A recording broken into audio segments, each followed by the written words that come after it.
The action continues. The let-go situation here. Alex Deacon going up against a double team. Jeffrey Moore has open access to the bucket. What you saw from that normal replay of that last bit of action was Juan Fernandez actually wanting to dish up the against Master Jaworski. We're crossing the twilight zone. That's an eternity of basketball ahead of us.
This is an eternity of basketball powered by San Miguel Corporation.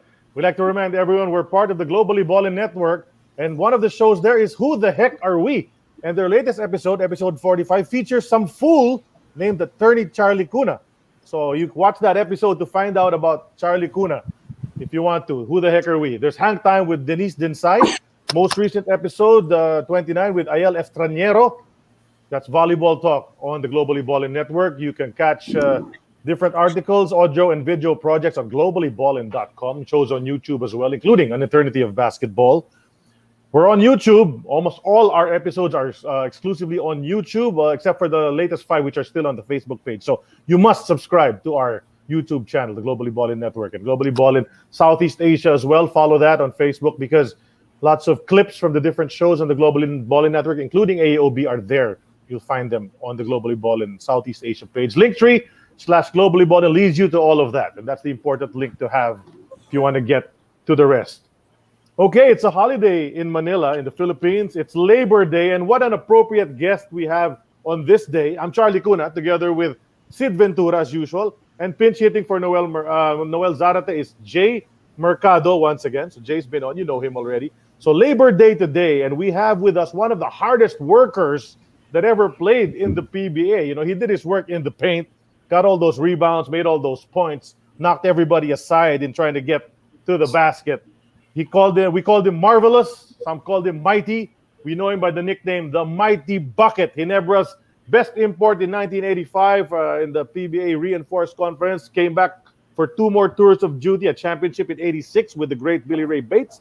In 87, came back as well for Ginebra, and that start of the Never Say Die era of Ginebra. So you guys love him. You want to hear his story, to dive into it right away. Welcome to the show, the Mighty Bucket, Michael Hackett. Welcome to the show. Thank you for having me. Thank you. All right, man. So we will just dive into it right away. Everybody wants to hear, of course, what you have to share with us. So let's go back to where it all started for Mike Hackett. In your bio on the internet, it says that you were born in Jacksonville, but that's not true, right? No, I was born in South Carolina. That's right. Orangeburg, South Carolina. That's right. So you're a South Carolina guy. How did you get introduced to the sport of basketball? How did it interest you? What made you say, "This is what I want to do"? I had a cousin at the time, and his nickname was Poochie, and he was a pretty decent player. And I can remember being a young kid. He was probably about 6'3", 6'4.5", and he was a pretty decent shooter. And I remember as a little kid always asking him, "Hey man, can I have your trophies?" Because he won a lot of trophies. And he was like, "No, I can't give you the trophies, but if you work at basketball, if you like it, I'll work with you." And that's when my love for the game started. How old were you when that happened? I think I had to be about, I probably had to be about 10 or 11. That's when I first started. Had no clue. I can remember my first couple of teams that I made. I wasn't very good. I can even remember when I tried out for my 7th grade team, I got cut because I couldn't make a left-handed layup. Okay. And so it didn't. I was kind of disappointed because I didn't make the team. But my cousin said, "Don't worry about it. We're going to get you into the city league."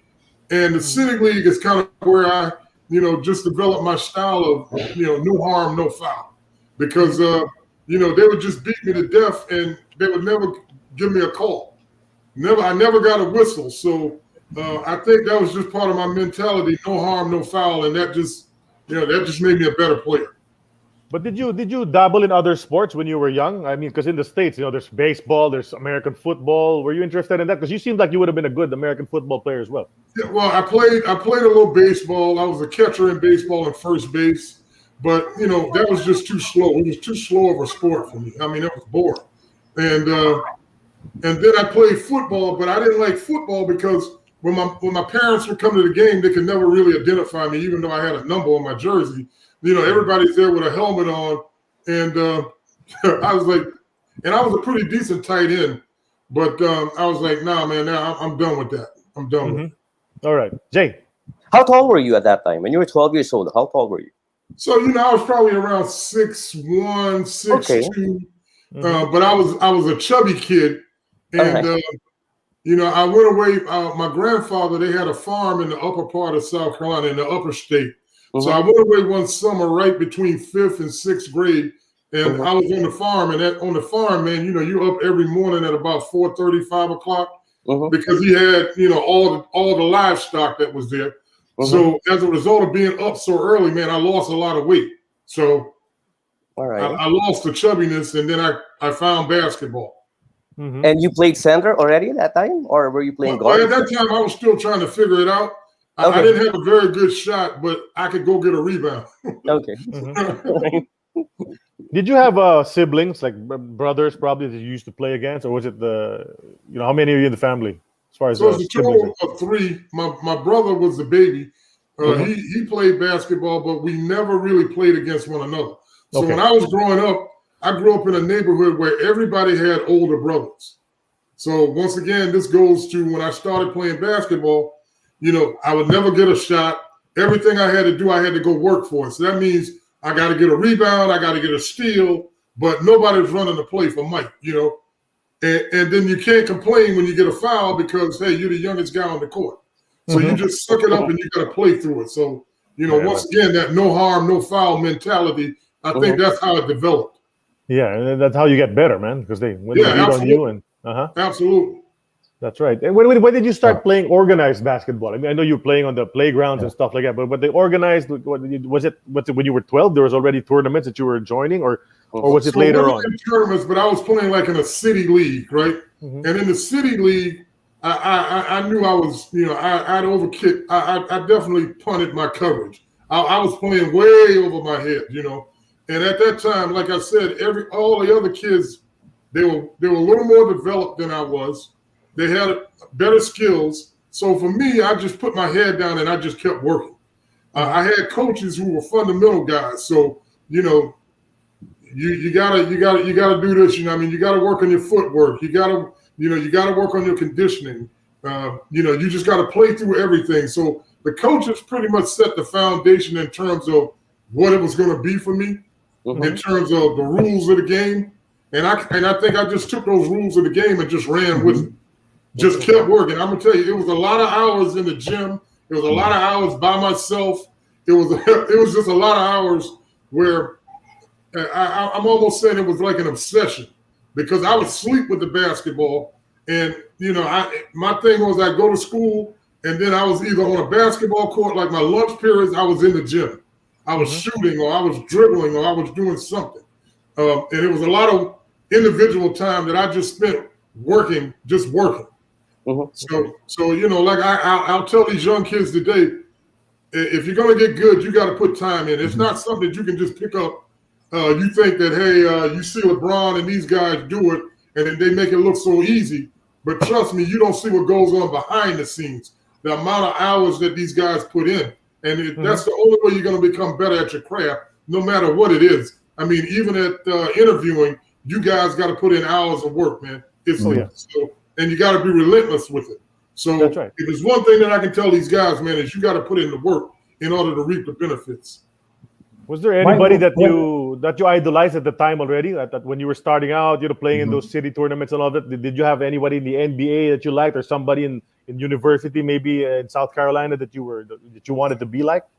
Well, my role model was Adrian Dantley, because he was 6'5". He could score. My other, besides Adrian Dantley, I like Paul Silas, because these guys, they did all the dirty work. And I mean, they were undersized, but nobody could really do anything with them. So those are the guys that I looked up to in terms of trying to emulate my game and what I was doing. Those guys, both bangers. Go, JJ, go ahead. Sid. Now, Mike, when did you first realize that you might have a future in basketball? Man, I looked at basketball as my way out, man. I mean, I'm from a small town in the South. I mean, even though the city that I grew up in, it had a lot of it had two historical Black universities that were there. South Carolina State College, which is at the time they were in the MEAC. They're still in the MEAC, the Mid-Eastern Atlantic Conference. And I knew that I nothing against the HBCUs, but I knew that, hey, I didn't want to stay in my hometown. I wanted to get out. I wanted to see the world, and I knew that basketball could possibly be that ticket to take me all over the world. So, I mean, I realized that at an early age, because I looked at all the guys that I grew up around, and I mean, we had some super athletes, I mean, in terms of talent. But these guys, man, they never made it out. They never made it out. And they were kind of the guys that also inspired me in terms of, they saw that I had talent, and they kind of kept me on the straight and narrow as a kid. Hey, you need to go to school. There was no cutting classes. Hey, so it was truly a village that raised me to make me the guy that I am in terms of basketball and my hunger for basketball. It says here that you won an Orangeburg state boys state championship. Is that accurate? Absolutely, man. My senior year. So we'll dive into the story. So once my very first, like I said, I got cut from making the 7th grade team. I played in the city league that year, and my game just started to blossom. So I tried out the very next year for my 9th grade team, and I made the 9th grade team. And the guys that were playing in front of me were better athletes than I was. They were a little more advanced. So I was coming off the bench as like a 6th man. So right then and there, I knew that even coming off the bench as a 6th man, how valuable that position was. So that taught me 2 phases of the game.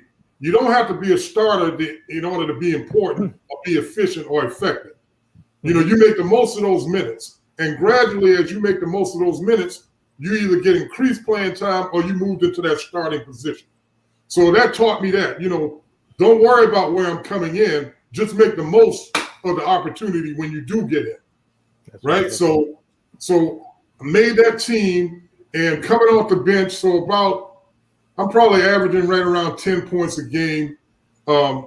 So there's one point in probably about 9 games, 10 games into the season, I come in because our big guy got into foul trouble, started messing up in school, whatever. I made the basket, a game-winning basket on a turnaround jump shot on the baseline. From that point on, I never sat on the bench again from that point on. Uh-huh. Yeah, Never yeah. sat on the bench. And you remember exactly when that started, huh? When Oh yeah, I mean, you remember stuff like that, you know, Mhm. Yeah. because that was a pivotal moment for me. And so from that point on, every team that I played on from ninth grade I played on junior varsity. The next 3 years it was all varsity. My senior year, we went 20, 26, 27, and 1. We only lost one game my senior year. I was the 4A player. So 4A at the time was the biggest high schools in the state of South Carolina. So the way they would do it, 4A was the equivalent. We probably had 3,500 kids at this school. And that's how they based your rankings. So 4A was the top league for basketball in the state of South Carolina. So I was the 4A player of the year. We lost only one game, won the state championship. I think my senior year, I averaged something like 28 and 12. Okay. Had two other guys. Well, we had a total of 5 guys who all got scholarships, and we all went on to have nice college careers. Great, that's great. Were you heavily recruited because you were playing well, as you said, in your senior year? Were the scouts coming, trying to get you, talk to your mom, and all of that? So here's the crazy thing. So for me, being from South Carolina, there was only, if I was going to stay in South Carolina, I either wanted to go to the University of South Carolina, the Gamecocks, That's right, or I wanted to go to Clemson.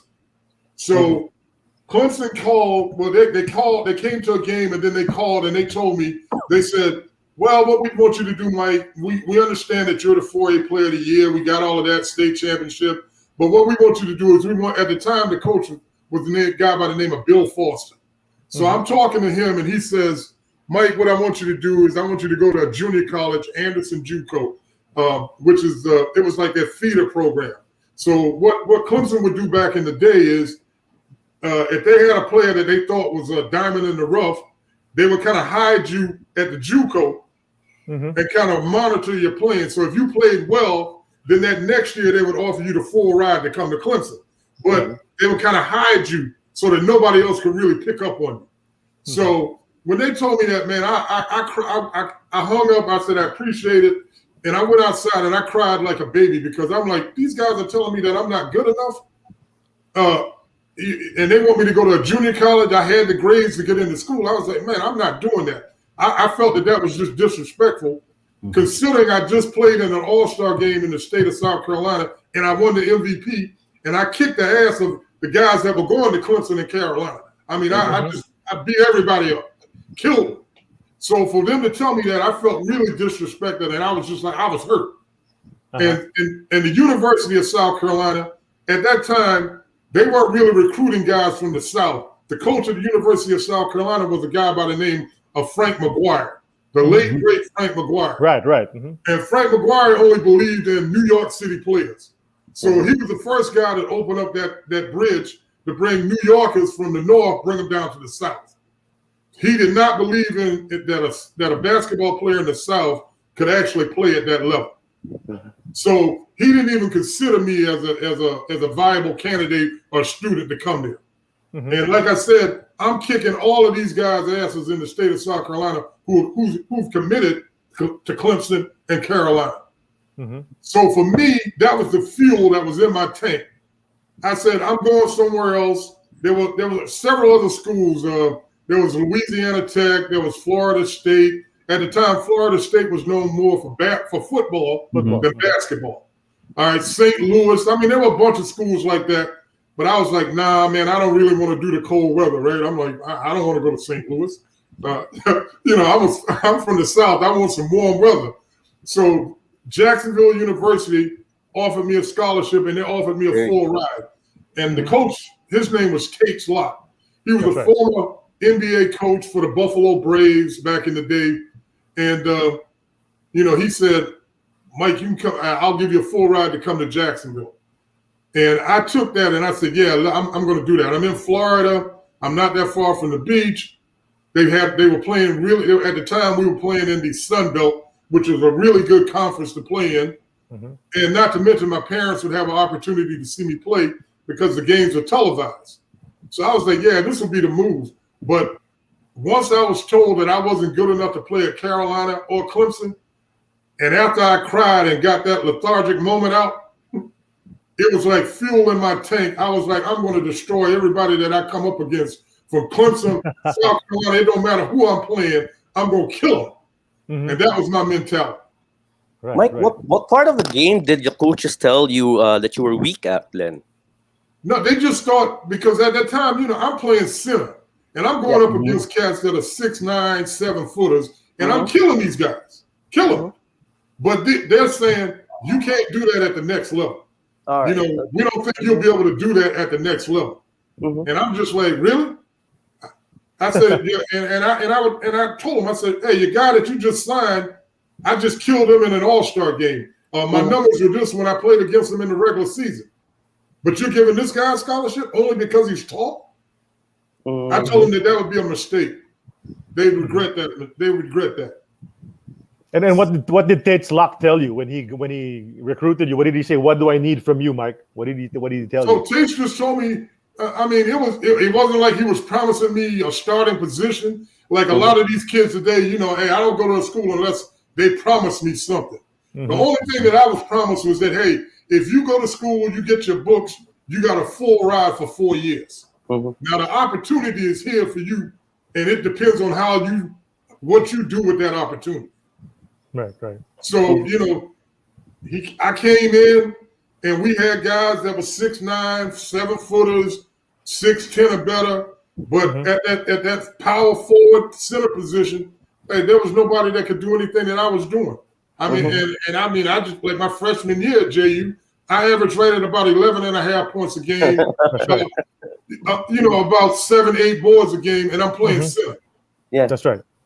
So, you know, for the 4 years that I'm in college, man, I averaged double figures all 4 years. That's right. 11.3 as a freshman with 8 rebounds a game. And the guy that led your team in the freshman year was a guy named James Ray. James Ray, he was the 3rd player picked by the Denver Nuggets, first round. So I'm playing with guys that are at that NBA level. So like I said, for me, man, it was just about, number one, the fact that somebody told me it's something that I can't do, you know, that I'm not good enough. That was fuel for me. I mean, and that fuel has probably lasted me. It's still in me to this day. If you're telling me that I can't do something, I'm just gonna show you that I can.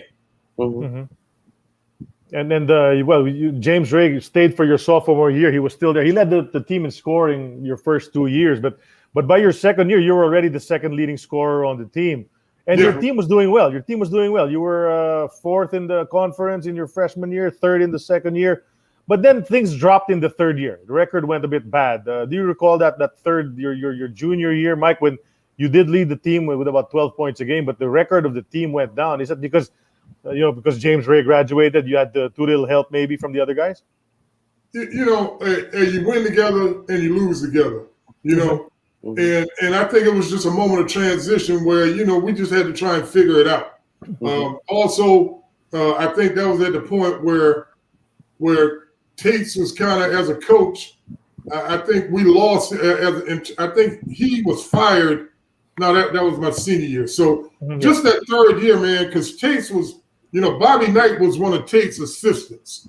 So I think he just wore everybody down, man, because, you know, Bobby Knight was a crazy coach. So this is who Bobby Knight got his. This is how Bobby Knight modeled his game after Tate's Lock. So, I just think, man, we were in a period of transition in that 3rd year where, and to your point, we lost James, and James was a 20-point. You know, he averaged over 20 points a game, and we just didn't have anybody to fill that void.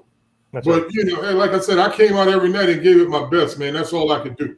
And you had a new coach when you went to your senior year. You know, senior year, came in. He was assistant at Duke, and my senior year by far was my best year, man. I was double figures I was in the top 10 in the nation in scoring and rebounding my senior year. So I averaged right over 20 points a game and over 11 boards a game my senior year. Exactly. That's right. Exactly. Those were your statistics, and you did better that senior year. You brought your team to third in the conference and all of that, which led, of course, to your NBA stint. Guys, anything to ask about the university days of Mike? Did you have a mentor at that time? Who taught you how to play post-up, despite the fact that you're like 5-6 inches shorter than the rest? Yeah, it was just an innate ability. I mean, all right. I mean, nobody actually said, "Hey, Mike, this is what you got to do." Like I said, it's just the way I grew up in terms of, I was always playing against guys that were bigger than me, and back in the day, it was really imperative that you knew how to play with your back to the basket. So for me, and I modeled my game after guys like I mentioned earlier, Adrian Dantley or Paul Silas. So, like I said, just being in the paint long enough, you learn how to move.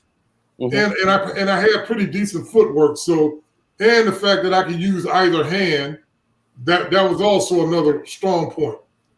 So like I said, it was just a matter of just getting in there and figuring it out. Okay. Yeah. I have a question, Mike. But before that, I'd like to inform everyone that the Celtics won in overtime over the Spurs. Yeah, after being down by 32.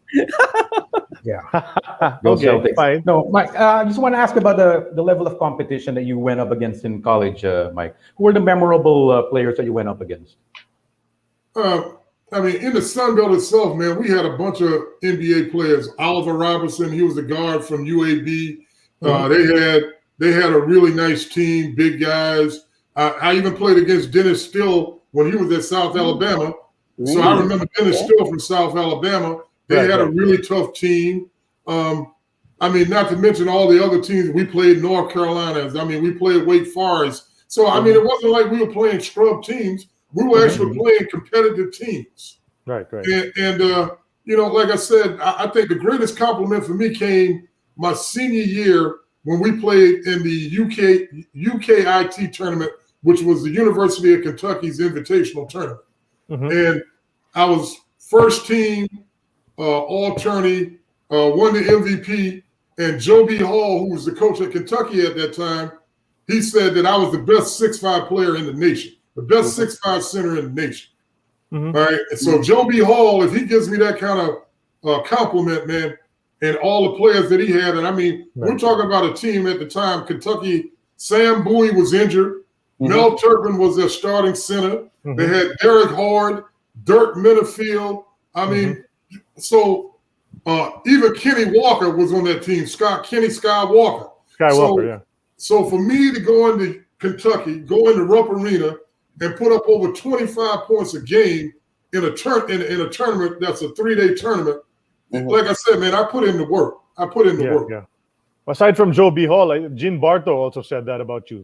You're the best 6'5" player in America at the time. And he said in America. I mean, not and Adrian Dantley 6'5", and he was in the NBA at the time. But he said you're the best 6'5" player in America. Right. So that says a lot, right? I mean, imagine there's an all-star in the NBA who's about the same height, but he's saying you're better than that. So that's great. And obviously that propelled you.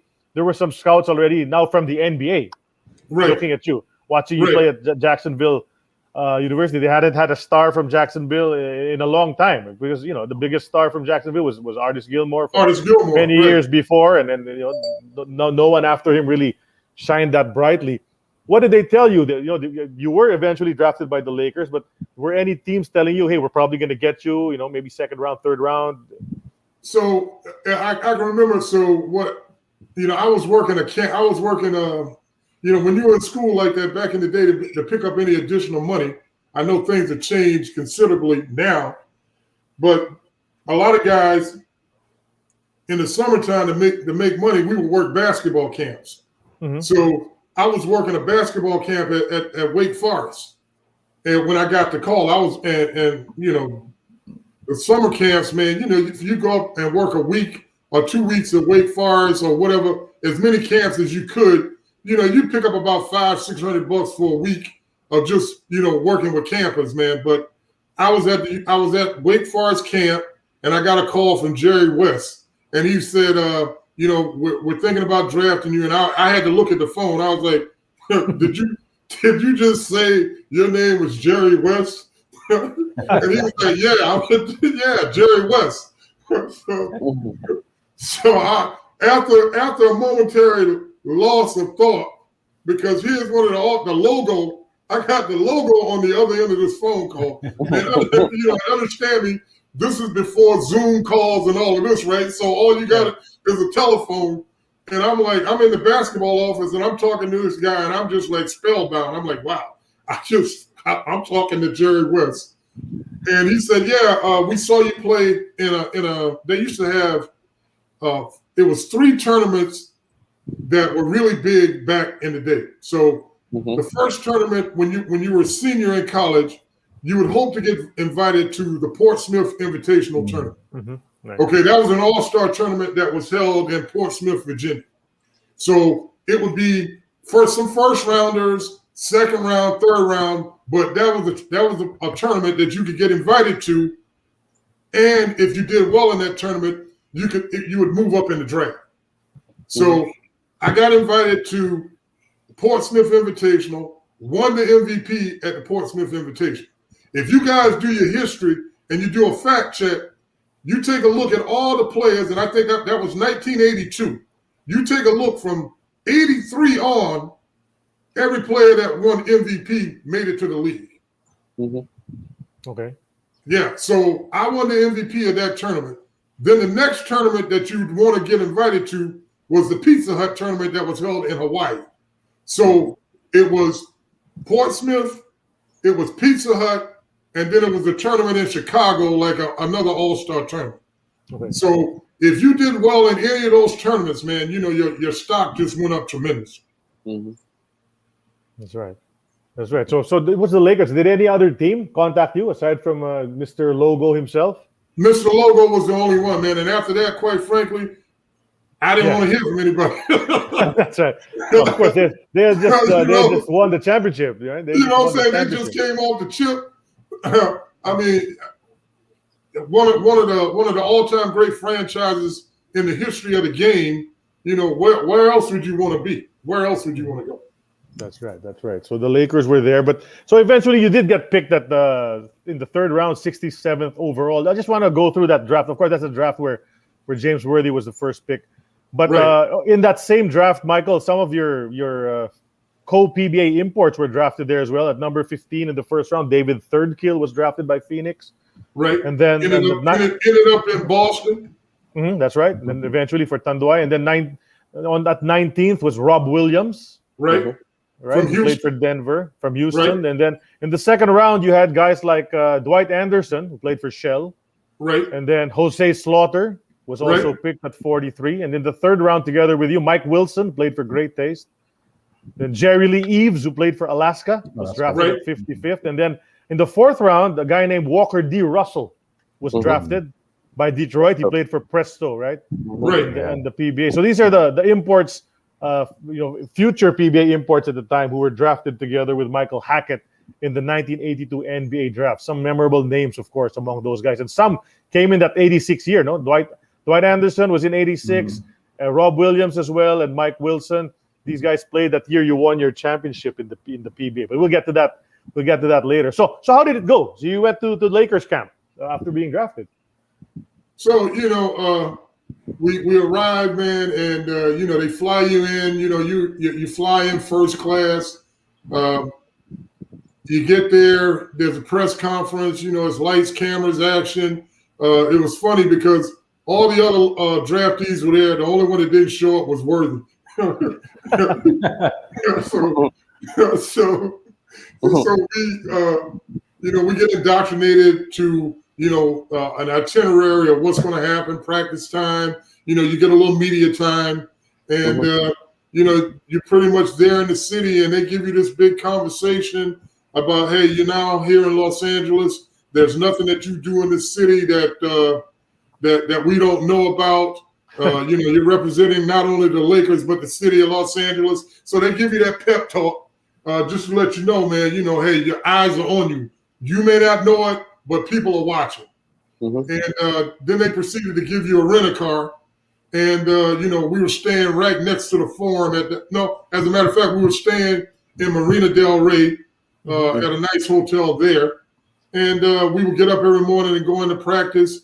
You learn the crazy thing is you really have nobody to teach you how to be a pro at that point in time, because you got everybody that's trying to make it. So when you're a first rounder, you got a little more, you got a little more latitude in terms of the learning curve. But when you're a second rounder or a third rounder, or back then, the draft went 12, 13 rounds. Right. So there's nobody that you can really talk to try and walk you through the process of what it takes to be a pro. So that was the interesting dynamic, man, because there was nobody that you could actually talk to. Right. And at the time, like the coaches, Pat Riley came in. Pat Riley would come into practice. He'd come in, hair slicked back, with a tennis shirt and tennis shorts on, looking like he just stepped right out of GQ at 8 o'clock in the morning, and he's standing there and the assistants are running around doing everything. And he's kind of just pointing out things, but it's not like you can come to him and say, hey, Coach, what do I need to work on? Like, who is this kid?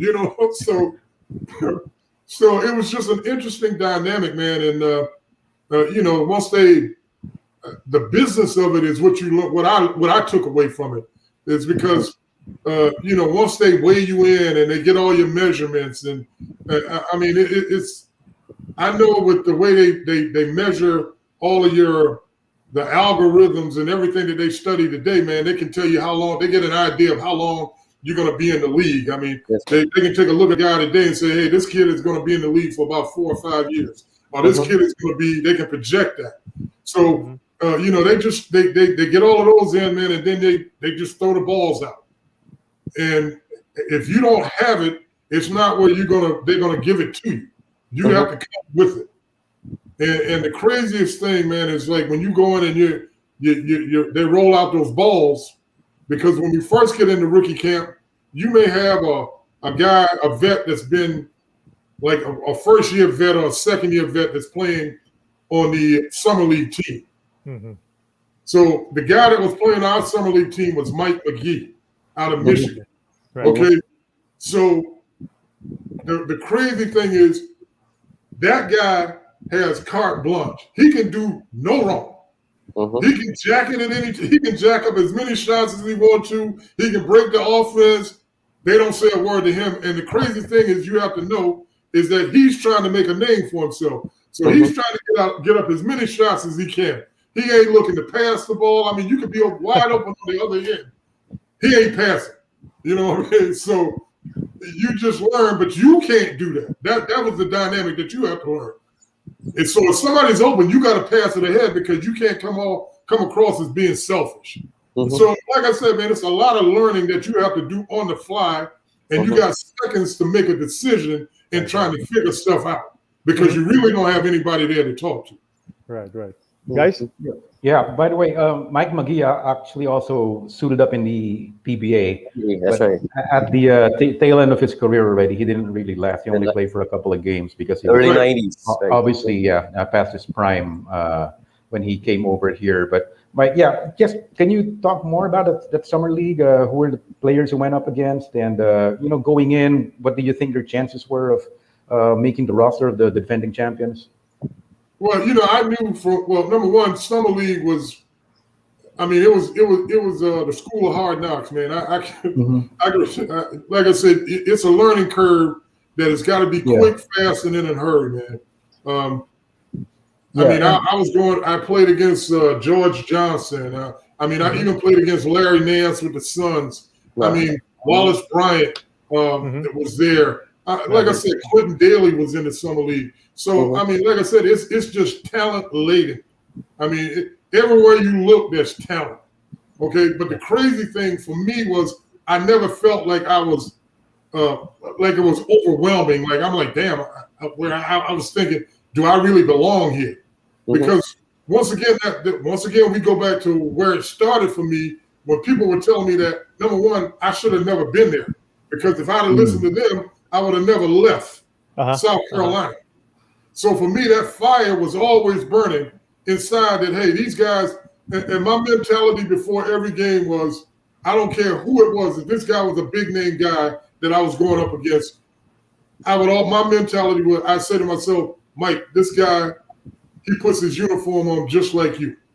He puts it on one leg at a time, right? And my mentality was, if I see a guy that can throw his uniform in the air and jump into it before it hits the ground, I'm impressed with that. Okay. Right. So I haven't found a guy, even the great Michael Jordan couldn't throw his uniform in the air and jump into it before it hits the ground. Okay, so I haven't found a guy to do that yet. So I'm not that impressed. Mm-hmm. So for me, I wasn't cocky, but I was confident that I knew that once I got an opportunity, I could score buckets. I could do it.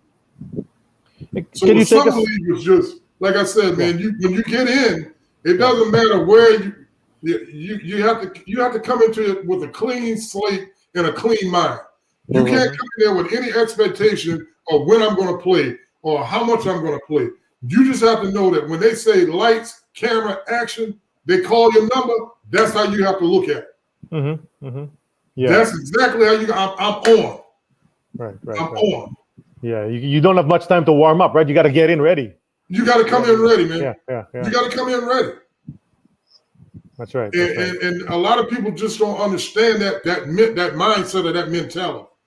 Mm-hmm. And for me, it was just exciting because, like I said, I knew once I got in the game, I was going to do something. So for me, you start learning the players. Like you learn players who have to have the ball in order to be effective. So the beautiful thing for me was coming off the bench. I knew how to go get my own. You didn't have to run. You didn't have to run a play for me because I knew that number one, they're not going to make every shot, and nobody can deny me from playing defense. Mm-hmm. So for me, I get in and create my own offense. And once you start creating your own offense, then you got the other players on the team kind of give you that respect. So once I got that respect, I got a few plays called for me. But hey, I could go to the board and get boards, or I could get in the passing lane and get a steal. Mm-hmm. So that was the thing that made my game so unique was the fact that at 6'5", the big guys, I could put it on the floor and go around a big guy if he came out to check me. Mm-hmm. And a guard just didn't stand a chance because he was too small. That's right. You just barrel right over him. Hey, Mike, there's a guy who says hi. He's watching right now. His name is Coach Reno Salazar. He says, Mike, that's my man. Dude, man. Tell Reno, miss you. Reno, what's up, baby? That's my guy, man. That's right. Yeah. So Coach Reno's watching this episode right now. But Mike, can you take us through the process? How long does it last? So you played in the summer league, and then what do you go through till you finally find out whether you make it or not? All right. So summer league is probably back then it was probably about 12 to 15 games. Mm-hmm. And trust me, so when our first summer league team, we probably had, it was funny. So all the draft picks and free agents are there at the very first. Mm-hmm. So you probably start off with about 25 guys back then, right? So you got 25 guys, man, and the coaches are putting you through all these drills. And on a daily basis, or weekly basis, that roster is being chopped. Mm-hmm. It's being chopped down. So you start with 25. By the end of a week, you may be down because of some guys are just going to be there and do dumb shit and they get sent home. Okay, because that's one thing they're not going to tolerate. Okay, and then you got guys who just are not performing and they get sent home. So it's always being cut down. So you really don't have time to really breathe or say, okay, I'm doing it. I'm making it, right? Mm-hmm. You're always under that threat that, hey, you go into the locker room and they tell you, hey, the trainer will come and tell you. The funny thing with the Lakers, in the first rounds of cuts, you go to the locker and you open the locker, everybody will start peeping in because if you had a card in your locker, that means you were cut. Okay.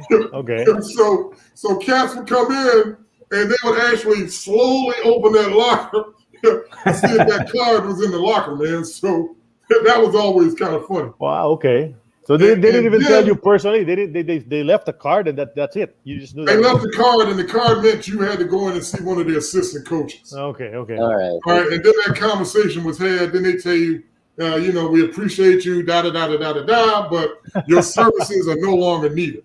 Okay. Yeah. Wow. Thank you. Yeah. So it gets a little cutthroat. So if you last the entire summer league, you got about a week to just kind of breathe and say, okay, I'm ready for the next round. So the next round is then vet camp. So now this is when all the big names are coming in. You got your Kareem, you got Jamal Wilkes, you got Kurt Rambis, you got all the guys who won the championship. You got Magic, you got you got Norm Mixon, you got all these guys that you've seen on television. Now you're out there with all of these guys, right? And most of the time, Magic was the one who was kind of running everything.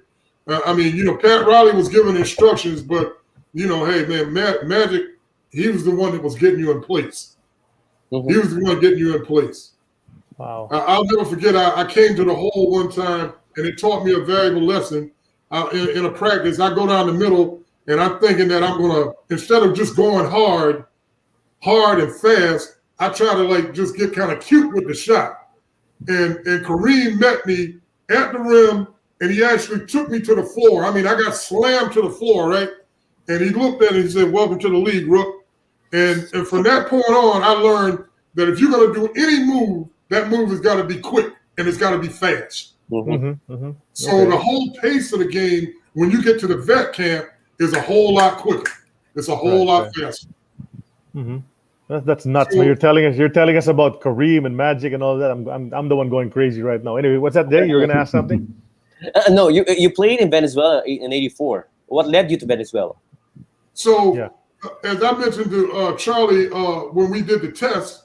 Back then, man, I was playing, I laugh at these cats today who are talking about, clock management. I find that so funny, right? Because back then, Jay, I was playing almost 11 months out of the year. That's right. So I would go to Europe and play for 7-8 months. I'd come back stateside for about a week. And then I'd go to Venezuela because Venezuela was the best summer league at that time to be in, so I can stay in shape and I can make money. And I'm sure that Harold can attest to this in terms of how competitive the leagues were in Venezuela. And you had you had great talent in Venezuela, man. And the games that you were playing, you play a week, you would play the best of 4 on a weekend. So you go Friday, Saturday, Sunday, you got 3 games and you got them back to back. Wow. Yeah, man. Lots of guys nowadays would sit out the second or third game. Absolutely. Yeah. Absolutely. And back then, you were the only American that, would be 2 Americans on the team. And man, you knew what your responsibility was, right?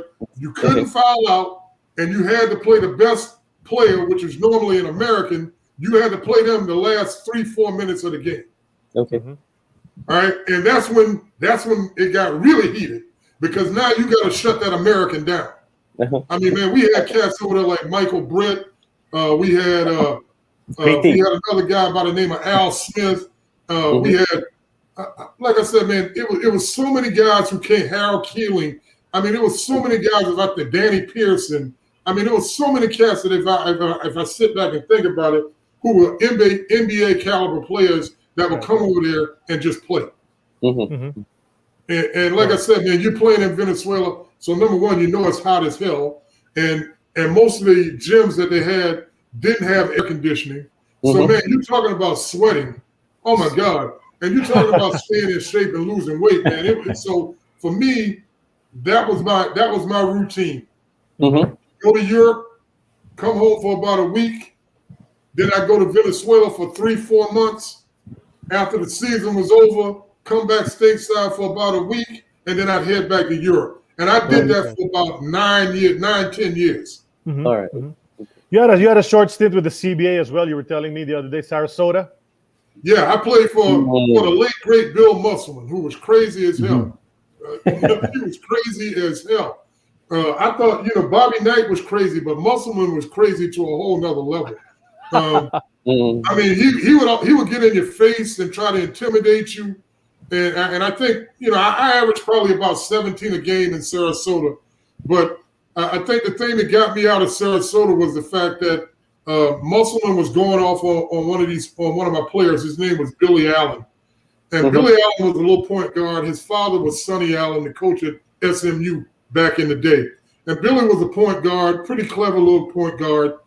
But Musselman was lighting into his ass, he went really personal. Like, Billy, can't you stop anybody? You're a cunt. I mean, stuff that he's saying then would not be used today. Okay, it'd be a lawsuit today. I mean, he's just going in on Billy. And I can see that Billy was just, he was just withdrawn. it just dampened his spirit. Hey, Mike, there's a friend who wants to say hi to you.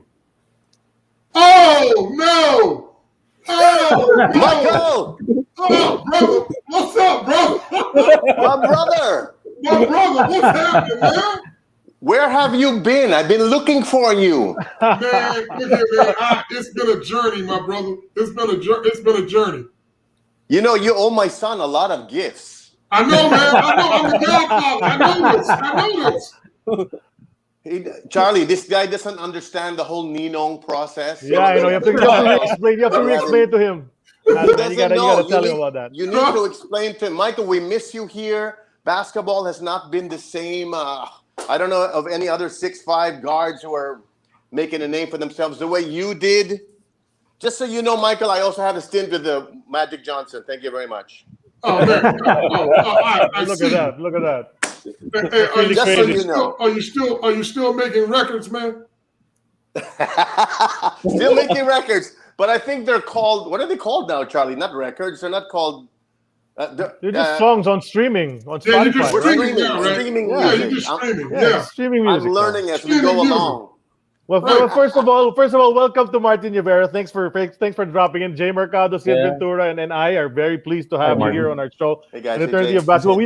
We know about your relationship with Michael Hackett. That's why we invited you to come in. And Aaron, you have a picture there that shows the passion of Martin Nievera and his close relationship with Michael Hackett. Can you show it to us? Hi, Aaron. Can you flash that photo? Look at that. Look at that photo. That's Martin tearing open his shirt to show the 00. Hey, that's my guy right there, man. That's right. That's my guy. Do you remember those days, Michael? Yeah, exactly. Do you remember those days? Absolutely. Hey, I remember all the meals we used to eat in Jade Garden. How about that? All right, we stop there, Michael. After Jade Garden, you don't say anything else, okay? Okay. All right.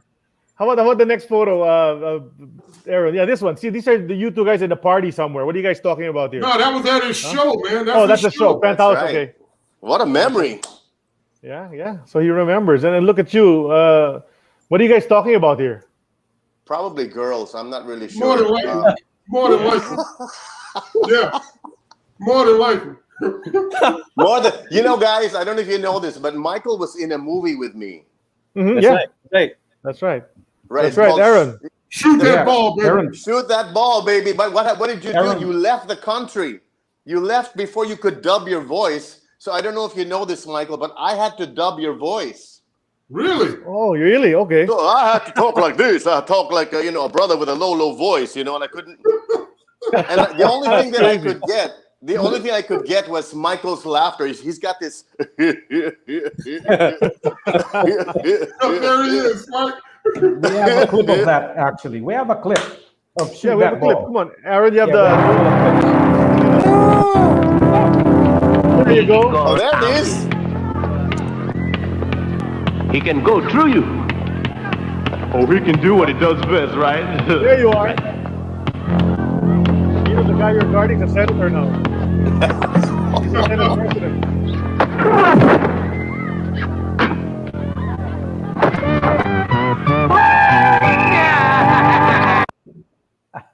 That is crazy, man. That's the Pusa versus the Aso. That's right. Yeah. That is crazy. That was when's the last time, see you. Martin, when's the last time you guys saw each other? You and Man. Oh my God. In the here 80s, Philippines. man. Those In the days. The 80s, that's right. And then Michael left, and then I lost touch. We didn't have any of this email and live stream and StreamYard. Yeah. We didn't have any of that. What's that? No. Okay. Well, now I'm going to give you Michael's number so you can tell your son to call him up and ask for all the gifts that haven't come in the past 20, 30 years. You want to know how long it's been? My son is 33 years old. Wow. I remember Michael took one picture. What's funny is, I remember when Pops was pregnant. Yeah. Wow. Those were the days, my friend. You look great. You look thinner than you did during the PBA. Well, I tell you what, man. What I've done is for about the last 35 years, I've been a pescatarian, which means I don't eat any meat, just fish and vegetables. I'm an avid cyclist, so I do about 30 some odd miles a day. I'm on my bike. Mm-hmm. Yeah. So no wonder. Yeah. Yeah. You look great, buddy. So do you, man. Wow, bro. This is crazy, man. This is crazy. Man. Wow. I like your smiles, both of you. Michael, when I got the call for a basketball interview, I said, me? But in my experience of knowing this gentleman, Michael Hackett, there's one thing he loved more than basketball, and that's Filipinos. He loved the crowd. He loved playing with the crowd. He was a showman, but he was very respectful for the Filipino values, being respectful. You've never read any crap on him, that I know of. Is there any crap on him? I've not read any crap. It's all been good. We might find out some during the show. We'll find out later, maybe. Please keep searching, because this guy, I doubt if you can find any crap on this guy. He's always been such a gentleman, such a good man. Of course, the women love the little tushy. When he'd play basketball, we're just waiting for his ass to be jumping up and down, They're all looking. Even a couple of gentlemen as well, Oh, my God. Yeah. And the shorts, too. And the short shorts. Which was, were you all there during this time that Michael scored? Is it over 100? You 101 points? 103 points. No. Yeah, I went to the bathroom, the last one. Well, what's funny, Mark, is that when he called me, I told him, I said, man, it's just so humbling that the people still remember me, man, and I greatly appreciate that, man. And I really appreciate it. And like I said, I bonded made a lot of great relationships, and it's just I'm just tickled pink to see you, man. Wow. I'm tickled pink to see you. Wow. We gotta keep in touch now. How did the two of you become close to each other? Yeah. Well, he was a big fan of Ginebra, and he actually came into a couple practices. Okay. I don't know if you remember that, because I forget the school that we used to practice at, but he came over, and we started playing a little one-on-one, and I just think we just I think for the fact that I wasn't like one of the typical asshole Americans that came over, that we just had a cool relationship, and I just think as a result of that, we bonded.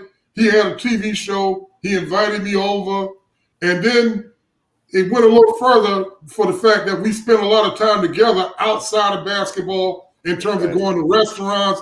I mean, I met his dad. I mean, I got invited out to the house.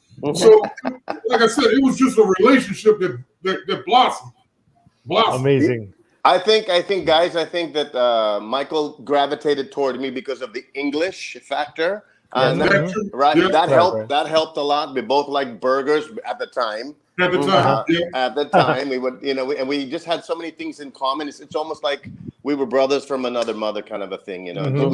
We just clicked so well, and not too many people know that some of your PBA players are your fans, but they're real people. They cut the same way that we do, and they have dreams like we do. And in Michael's case, he's followed every dream, he's pursued every dream, and now he is the one and only Michael Hackett. That's right. And then you were saying, Mike, that you're amazed that people still remember you. Well, they do remember you very, very well because of the hard work that you'd put in. And as I said, it's Labor Day today, and you're the perfect guy to be on the show. A hardworking guy like you. Thank you so much. Thank you, guys. Thank you. It's greatly appreciated. All right, so I'm Absolutely. gonna put you guys in touch for sure. Martin, I'll give you his number and all of that, Absolutely. email and all Absolutely. that stuff. Yeah. So you guys can catch up, and your son really have to claim everything that he has to. 33 years of whatever. It's crazy. Like I said, I remember when Pops was pregnant with him. I held him in these big hands. He looked like a little baby. I mean, not even a baby, like just a rag in my hands, man. Wow. Yeah. This is Ram, right? Or Robin? Robin. All right. Robin. Okay. Our firstborn. Yeah.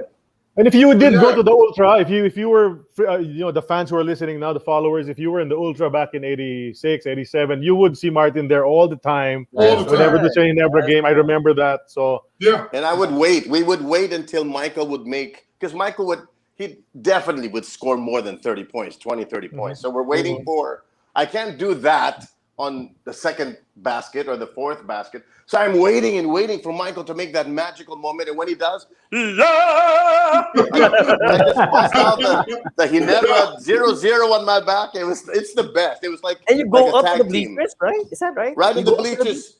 That's right. Right there. Yeah. I mean, hey, he'd be in the middle. He would be in the middle of all the fans. I mean, it was crazy, man. It was crazy. Different world now, though. Different world. Yeah. We didn't have these bubbles that we have now. I would wish, and I'm sure all Ginebra and all PBA and all basketball fans wish that we can go back to that time. Oh, yes. When you hear that guy out there, Hackett, Michael Hackett. Oh my God. Jaworski. Yeah. You know the guy. I miss those days, and we miss you, Michael. We thank you for your basketball, your humility, and the fact that you still remember us Filipinos here and all the people who made you what you are. I mean, who helped make you what you are. Oh, you didn't need us. You didn't need us, but you brought us with you. Oh, absolutely, man. Absolutely. that's great. Yeah. Amazing. Martin, can I just say you look great? You know, it's like you haven't aged at all.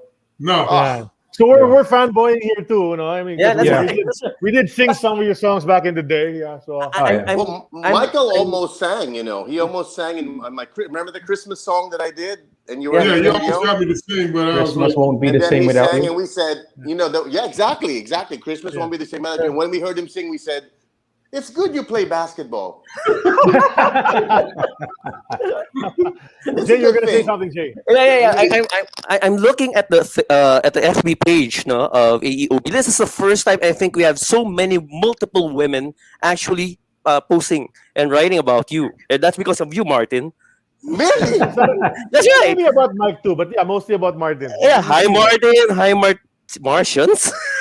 Yeah, hi, Martin. Oh yeah, Martians. Hi, the It's sad. Madman. They're saying hi, the Madman. That's So right. Okay.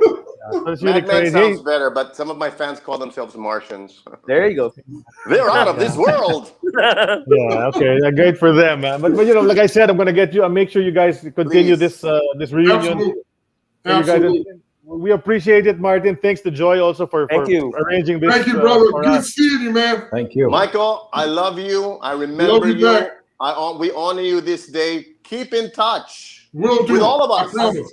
And I'm gonna be. I will. I'm gonna say I'm feeling close to Martin. I'm gonna say, Martin, I'll talk to you soon. Okay, thanks a lot. Sure, Charlie. All right. God bless you guys. Stay All right, safe. so much. Thanks again, brother. Love you. So, Mike, how are you? I'm good, man. Hey, Charlie, that's man. I'm telling you, I hadn't seen this cat in 30 some odd plus years, man. Wow. Well, I just thought it would be a great idea because the fans were saying, "Hey, wasn't he the godfather of Martin's son?" I said, "Yeah, that's true." Yeah. So we called some people and we made it happen. So and I'm going to give you his number later and all of that. So you guys can get in touch. But anyway, so it's halfway through the show. We're just going to take a short break to remind everybody, Aaron, that we are part of the Globally Ballin Network. Can you get to that right now, Aaron? The slides. We're part of the Globally Ballin Network, AEOB. There's a show, their next episode, the episode 45. It's already posted. It has some guy named Charlie Cuna as the guest on Who the Heck Are We? So watch that episode if you'd like to know a little more about me. And the most recent episode for Hang Time with Denise Densay is with Ayel Estranero. That's Volleyball Talk on the Globally Ballin Network as well. And then we have the Globally Ballin Network. Lots of other stuff there. Check it out on globallyballin.com.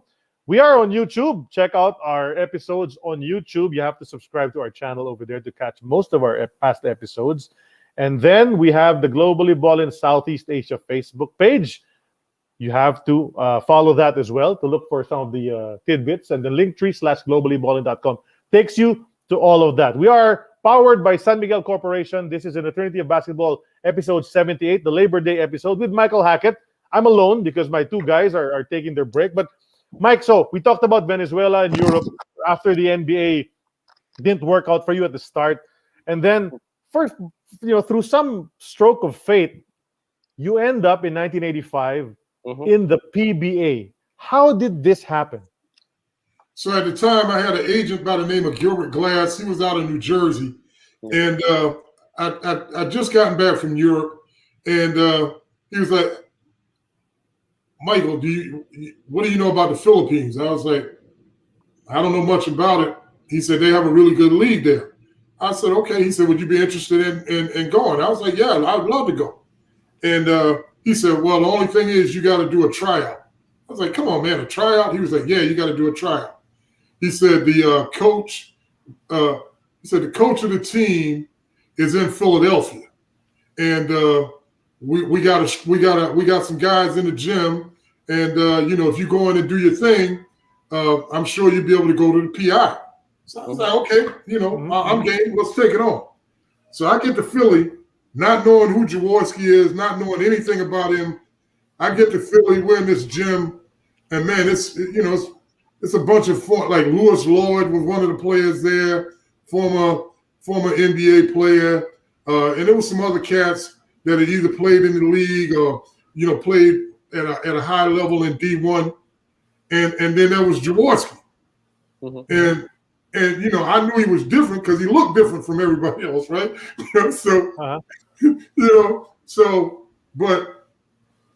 saying to myself, so who is this cat, man? So we get out, we start playing, we doing our thing, and then all of a sudden, Sonny starts going in. I mean, like he's giving these guys the business, right? So I'm like, this cat can play, man. This guy can play. So he's like, okay, I want you to get it on the box. Go. So we're running clear outs. He gets it to me on the post. I make my move, I do my thing, or I kick it back out to him. He's knocking down shots, and it was just like we had a great rapport. I mean, it was like just unspoken language, And basketball can sometimes, when you're at a high level of basketball, it's an unspoken language. Okay, I don't have to tell you what to do, where to go. You just know you're in the right spot, and that's how it was with me and Sonny. We just clicked right off the bat, and he was like, "Hey, I'm gonna bring you to the Philippines." And I was like, okay, when am I leaving? He was like, you can leave it today. so I was like, hey, man, I got to go back, get some clothes. And then, so turnaround time was about 2 to 3 days, man. I went back to Florida, got my stuff, and I flew out to the PI, man. And like I said, when I got there, I got off the plane, and he took me straight to a gym. And we, man, I'm talking, that's a long flight. And straight to the gym, and I'm in a Hanebra practice. Reno comes over, introduces himself, and the players were kind of standoffish at first, they and for rightfully so, because they don't know me, they got to try and figure it out. And I can just say after the first practice, man, by the end of the practice, I had everybody coming over talking. So Right. At that time, it was Mike Advani. We had Don Dong Ampalayo. We had Mama Real as a center. We had Terry Saldana, who I used to call Plastic Man, because he could stretch his body in so many crazy positions. He wouldn't get off the floor very high, but in terms of the angles that he could torque his body, he was just like Plastic Man. He was a great player in terms of being able to just shape his body in terms of getting shots off. What were your expectations, Mike? Did they tell you that you were going to be playing practically 48 minutes a game, had to score maybe 30 points at least and get 20 rebounds every game? Shit. Yeah, well, Charlie, from every other place that I played, I knew you had to put up numbers. It's a little different today. I talked to some of these young cats who are playing, and they tell me, I said, so what did you average? Man, I'm averaging 12, 13 points a game. I'm like, dude, and you kept a job? And you kept a job? I mean, really? I mean, man, 12 points, I usually have to have that before the end of the first quarter. You know what I'm saying? That's right. So I'm just like, you got 12 points. And I'd ask him, he said, yeah, I had 12 points. I said, was that for the entire game? Like, yeah, for the entire game. And I was like, you kept a job? Because back then, man, if you scored those kind of points, it was a guarantee you were going home on the next bird smoking. It was a guarantee. That's right. Oh, guys. Yeah. OJ. Yeah, I find out. Ricky De Losa, one of your teammates back in '85, is currently watching you right now. Oh, Ricky man, what's up, Rick? What's up, Rick? That's right. In '85, Ginebra wasn't yet the most popular team back then. You were one of the more popular teams back then. No? But did you actually have an inkling already that you actually were joining or actually joined a team that was going to be this massively popular, that until today, Ginebra remains to be the most popular team in the PBA? Hey, Jay, when you get into the Ultra, man, and you got 20,000+ fans screaming, hey, bro, you don't have to be a rocket scientist to know you're on the most glamorous team in the league, the most popular team. So and back then, man, we would travel outside of Manila, and I mean, man, it was, we'd be on trucks, like open back trucks, and we'd ride through neighborhoods, man. I mean, it would be like both sides of the streets were just filled with people. Like it was almost like a presidential escort, man. I mean, it was crazy. So, I knew the power of the popularity of the team that had never had, man. I knew that. Yeah. But I mean, prior to coming to the country, I had no clue. All right. I had no clue. Right. So you got Sid. Yeah. What did you think of the PBA style of play when you finally hit the court?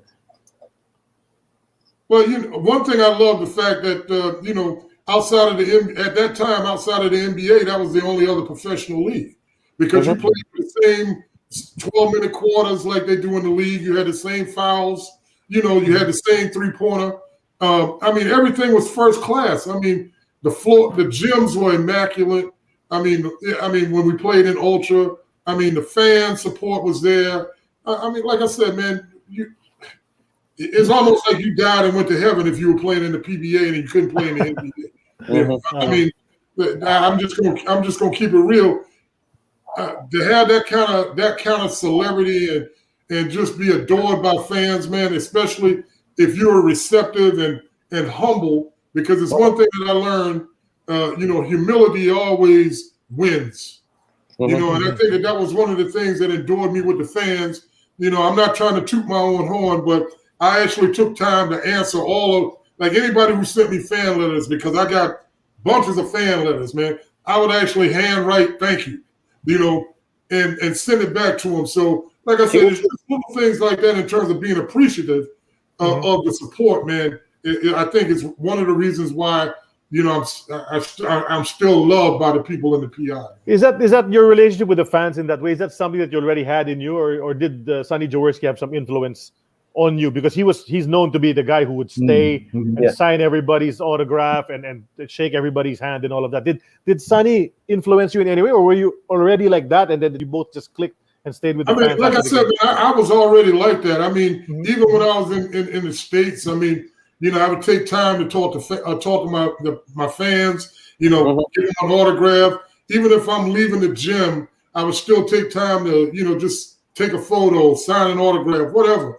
Because like I said, man, without their support, then what do you have? You have nothing, right? You got a guy or you got a lady who's spending their hard-earned cash to come and see you, and the least you can do, man, is my humble opinion, is the least you can do is take time to just say thank you.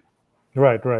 Mike, we have some photos from your career. We're just gonna flash them, and then you can tell us if you remember any memories that come to mind whenever you see them. I got a pretty good memory, bro. There you go. You remember this guy? That's me posting up Norman Black. That's right. 85, 87. Yeah, 85. Yeah, I and think I it's 85 because it's probably got an and French one on plus. that bucket. He was too small. Yeah, I did tell him you're the guest today, and he said, yeah, you were magnificent, and then you were really tough to stop. Is exactly what Normal Black, Coach Normal Black, he still coaches in the PBA till today, by the way. And yeah, Normal, I gotta say, man, was probably one of the classiest guys I met, man. Never complained. Just played the game the right way, man. So, my hat's off to Norman, man. Class act. His son is already playing in the league. That's right. Oh, okay. Yeah. Playing for his dad. So he's coaching his son. Does he have the jump shot like his dad? Well, he plays guard. Yeah, he plays guard. He's got a 3-point shot, which Norman didn't have. Right. But Norman can knock that mid-range jumper down. That's right. Yeah. With that form of his, right in front of his face, like that. Right in front of you. That's right. Yeah. He still looks the same, by the way. Still got the same. Right, cool. Yeah. He's pretty great shape. What's the next photo? Chica J, you were gonna ask something. No, in Rob Williams, baby. That's right. Go ahead. Yeah. That's Rob Williams. He took the ball away from you, man. He took the ball away from you, Mike. Yeah, he probably came up behind me, man. What can I tell you? No, but this was a familiar sight back when you were playing here. You were always on the floor. I was always on the floor, man. Yeah. I was always on the floor. Right. But I wasn't flopping like these guys do today. Okay. Yeah. What do you remember about Rob Williams? Great shooter. Had a great college career at Houston. But a little bit on the crazy side. But just a little bit on the crazy side. But he was a little bit. Really good player, man. Really good player. Yeah. Fortunately, he's left us already. Go, Sid. What can you say about the physicality of the league, Mike? Were you taken by surprise, or were you already expecting it? Hey, Sid, like I said, I was brought up no harm, no foul. So that was perfect for me, So, was it physical? Yeah. And it worked. Like I said, man, I had no complaints in terms of, the fouls. I don't think I really ever got ejected or any technicals or anything like that. I just, like I said, if you fouled me, just know that I was coming back at you even harder. That's all I was going to tell you. Yeah, because a lot of imports, even today, they react negatively whenever they get hit. They complain about, this league is too physical. But I never saw that from you. No. During your 3 years you were playing here. No, for me, man, like I said, if you got me, trust me, I was going to get you back. And that's one thing that I learned from Sonny. Sonny took a lot of he took a lot of shots, right? But there was always some way back in the game where he was going to get that person who committed that foul. Okay? He was going to get you back some way, okay? All right, so that was one of the things that I picked up from him, man. That's what our past guests have said. That anybody who faced Sonny Jaworski, that's what they said. If you hit him once, he'd hit you back for sure. So. I can remember that time we were playing a game and he went to the bucket, man, and they laid him out. One took him high, one took him low, and busted up his lip. He had to leave, and I think he had to get like 12 stitches. Right? So you would think the average guy, after getting 12 stitches, they're done. Not him. He went out and got stitches, and he came back and finished the game. Right. So, like I said, man, he was just a real bulldog, man. A real bulldog. Man. Jay, I'm sure you want to talk about that game, Jay. That's right. That was October 22, 1985, actually. It was the second round of the PBA reinforced conference, right? That's right. That was against NCC, the national team. You were up against Dennis Still and the rest of the guys, Jeff Moore, Hector Calma, and everybody else. So, at that point in time, there was a struggle somewhere along the way. You were struggling, trying to find a way to score against NCC's vaunted defense. No, until that incident happened. What actually? How significant was Jaworski's return to the basketball court that led you to that victory? Because Sonny, the thing about him, man, is. I always could appreciate the fact that he would never panic.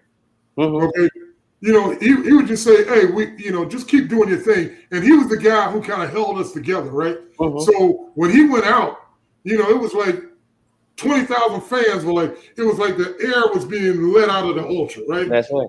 I mean, it was just like, you know, people were like totally devastated. I mean, it was almost like that Willis Reed moment coming back for the Knicks. You know, it's like he comes back in, the crowd erupts, and now the spark is back with Ginebra. You know what I mean? So, yeah.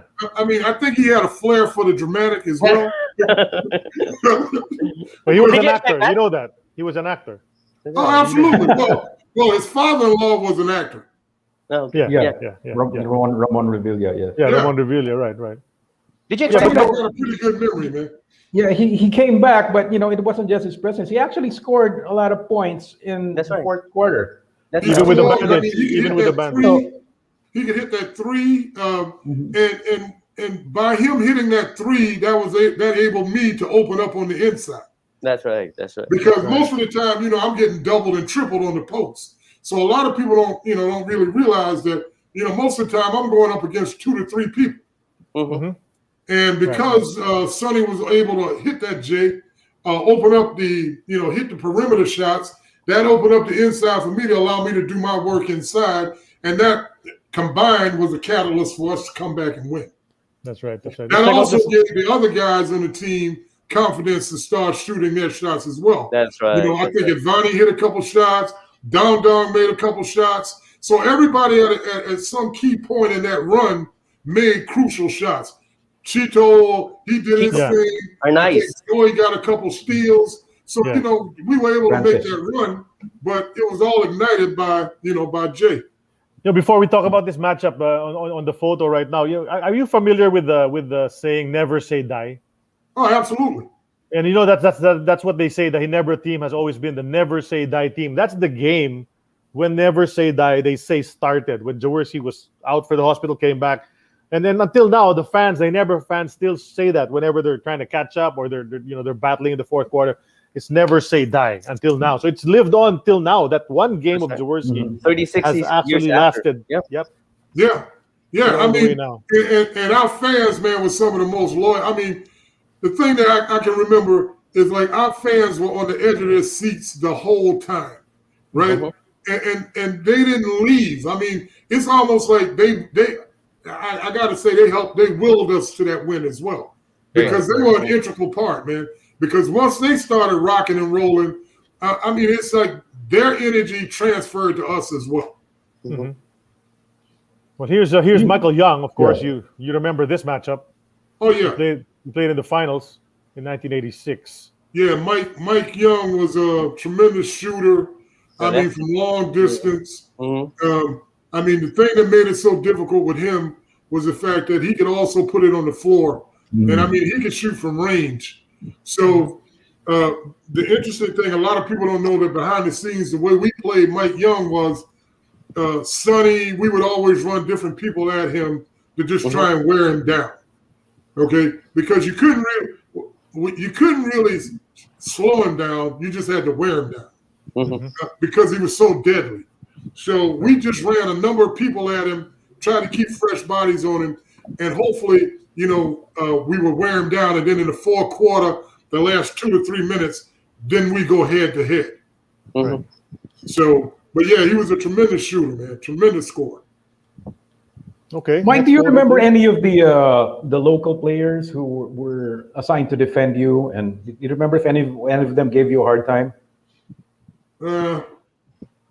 Let's see here.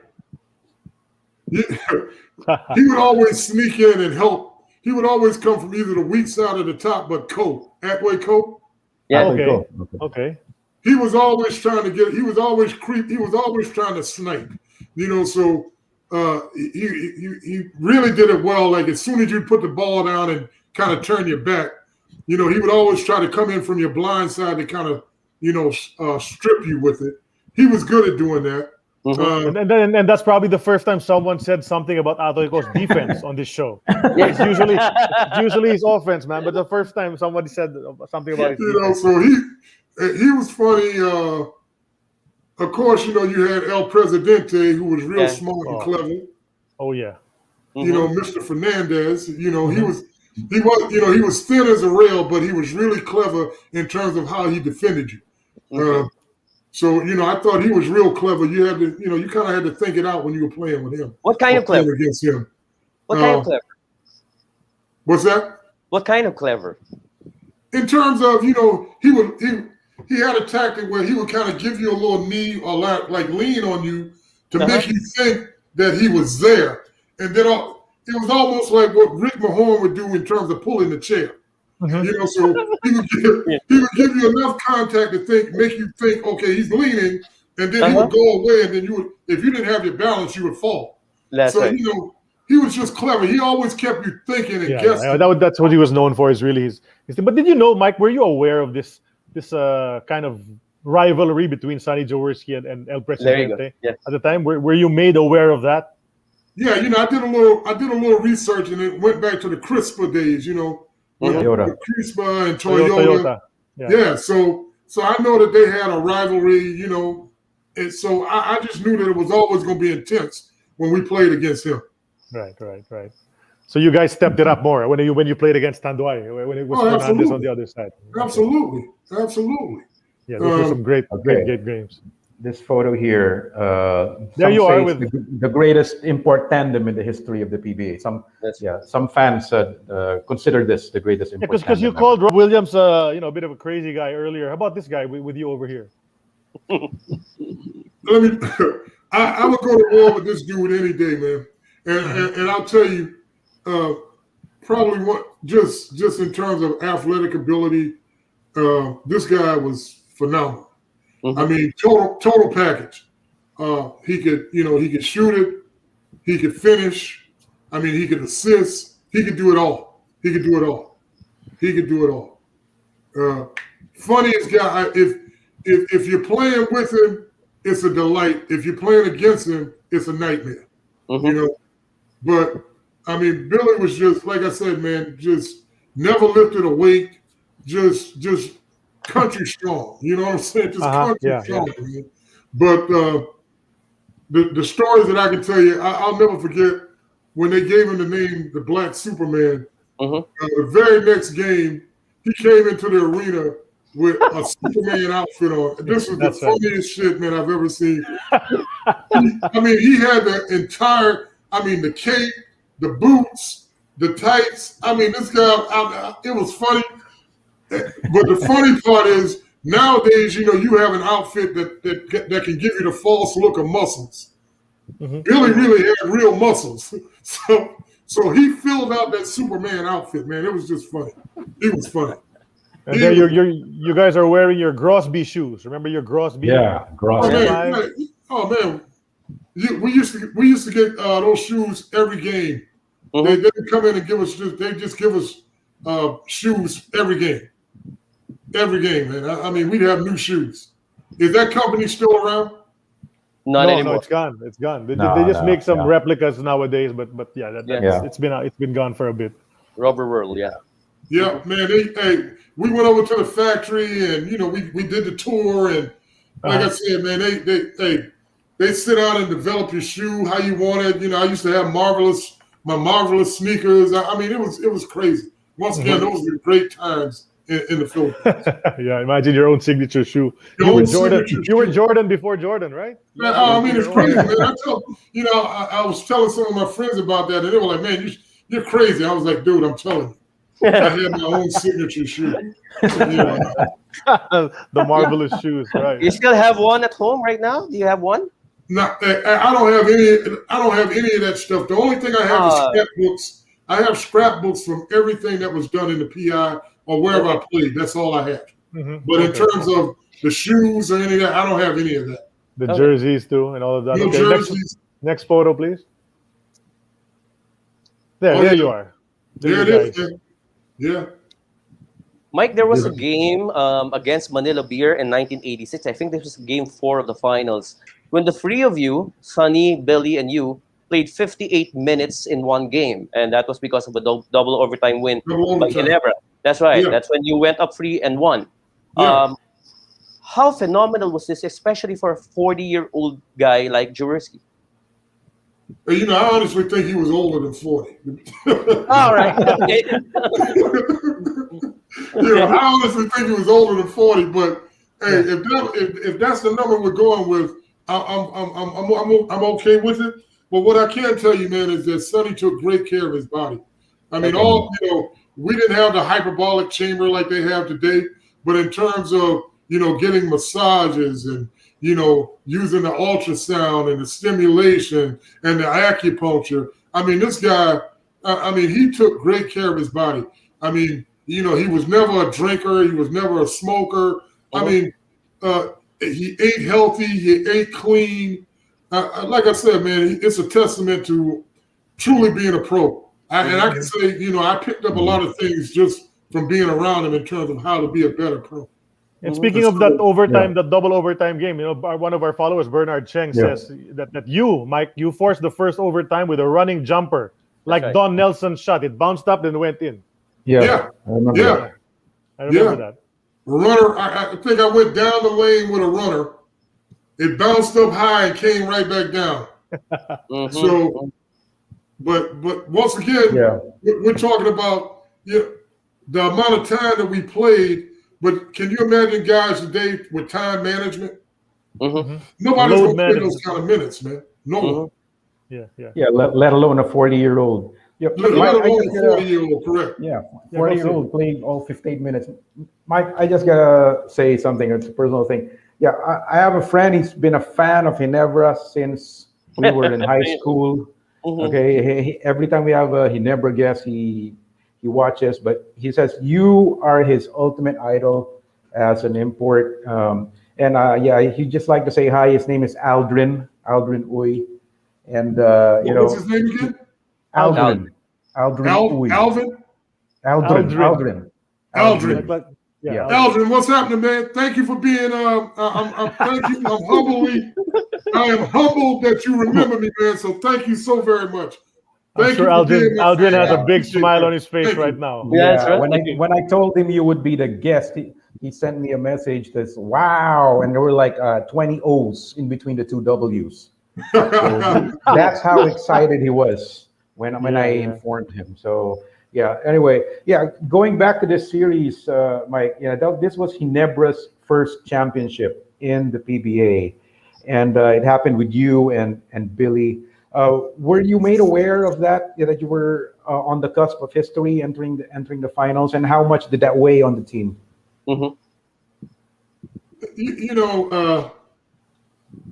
I think Sonny kept a lot of, he kept it light for us, man.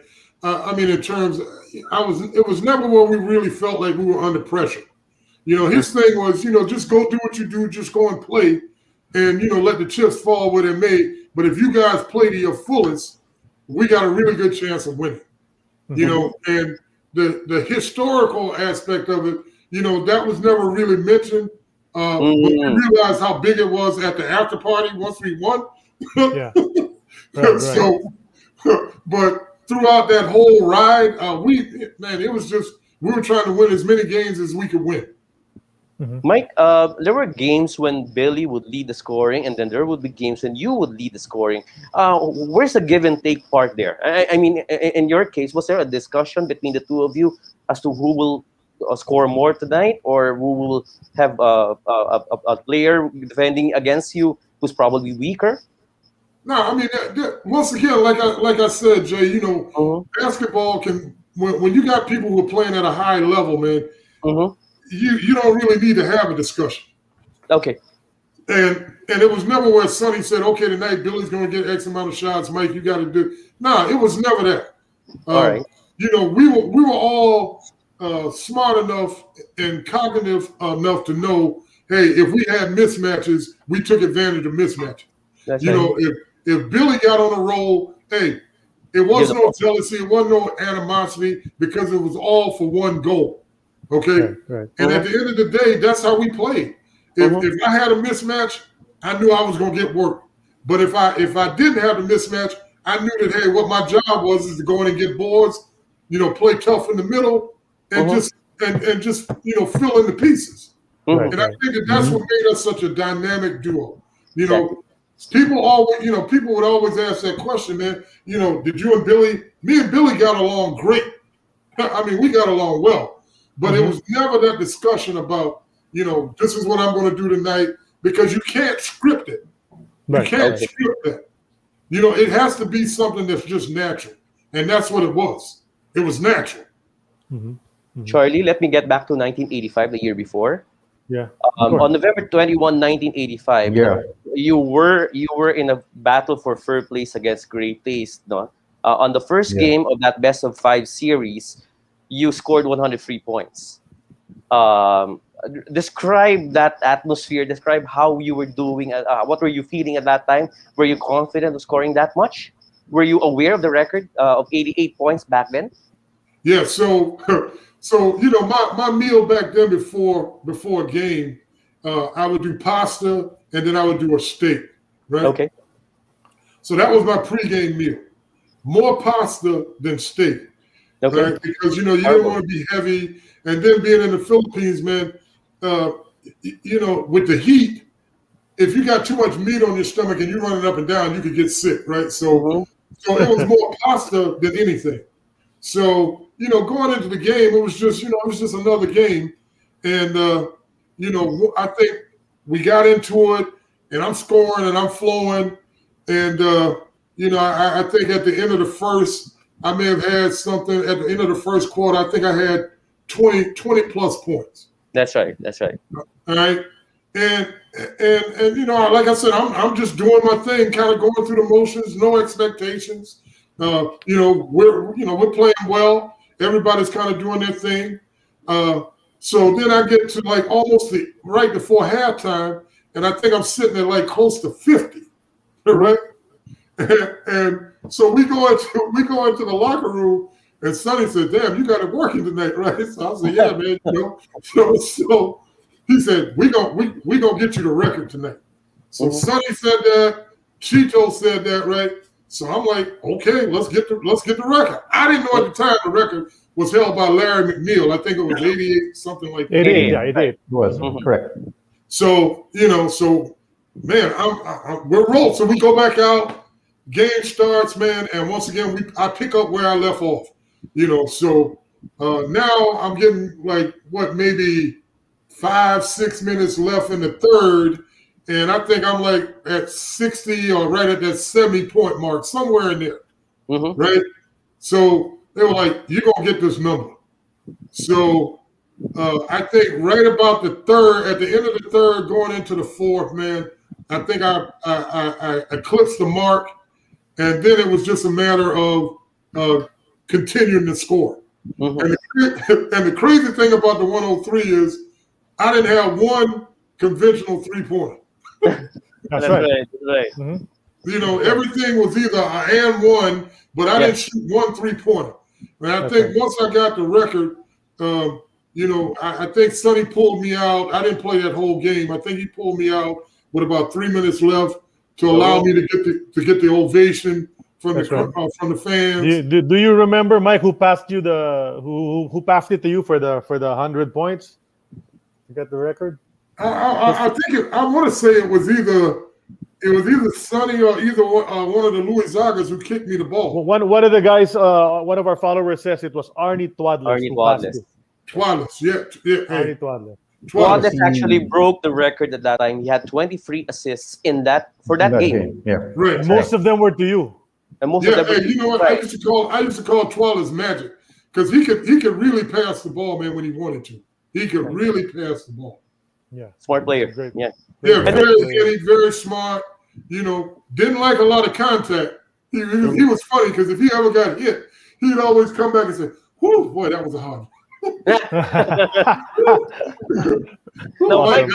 Mike, that was a big hit, Mike, that was a big hit. But yeah, man. So once I got it, I came out, got the ovation, and it was just like I said, it was a great moment. Great moment. Yeah. You were up against Great Taste in that best of 7 series for third place. Was there an effort on the part of the opposing team, Great Taste, to sort of limit you and not be the team that's on the receiving end of a record of 103 points? They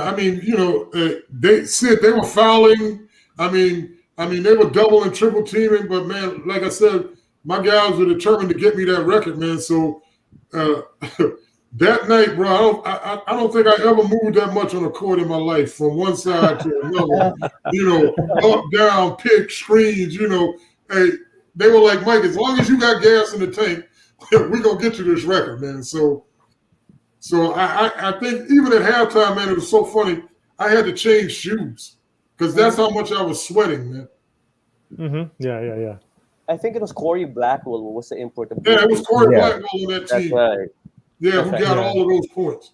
Now 3 days after, you set for another record. You hauled down 45 boards that broke the previous record of, I think, 29 by Jinky Simbulan, a local, in 1975. That was in game 2. What was the mindset behind that? Yeah. Now the rebounding record. That's right. That was game 2. Well, once again, I knew what the responsibility was. I mean, and the crazy thing is, the fans and the PI, man, are probably some of the most knowledgeable fans anywhere when it comes to basketball, right? So the IQ for fans in the Philippines, man, is right up there with somebody. Hey, Sid, I'm gonna take your garden. There are people in Boston, somebody in LA. I mean, they know pretty much back. I don't know what it is now, but back then they knew all the intricacies of the game. Mm-hmm. So for me, man, once you set that precedent of what's expected, they hold you accountable. Okay.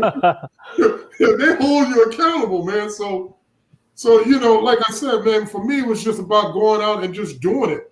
If it was a record, I got it, so be it. But it was never where I'm thinking consciously, hey, tonight I'm going out to get 40 plus rebounds. Or tonight I'm going out to score 100 plus points.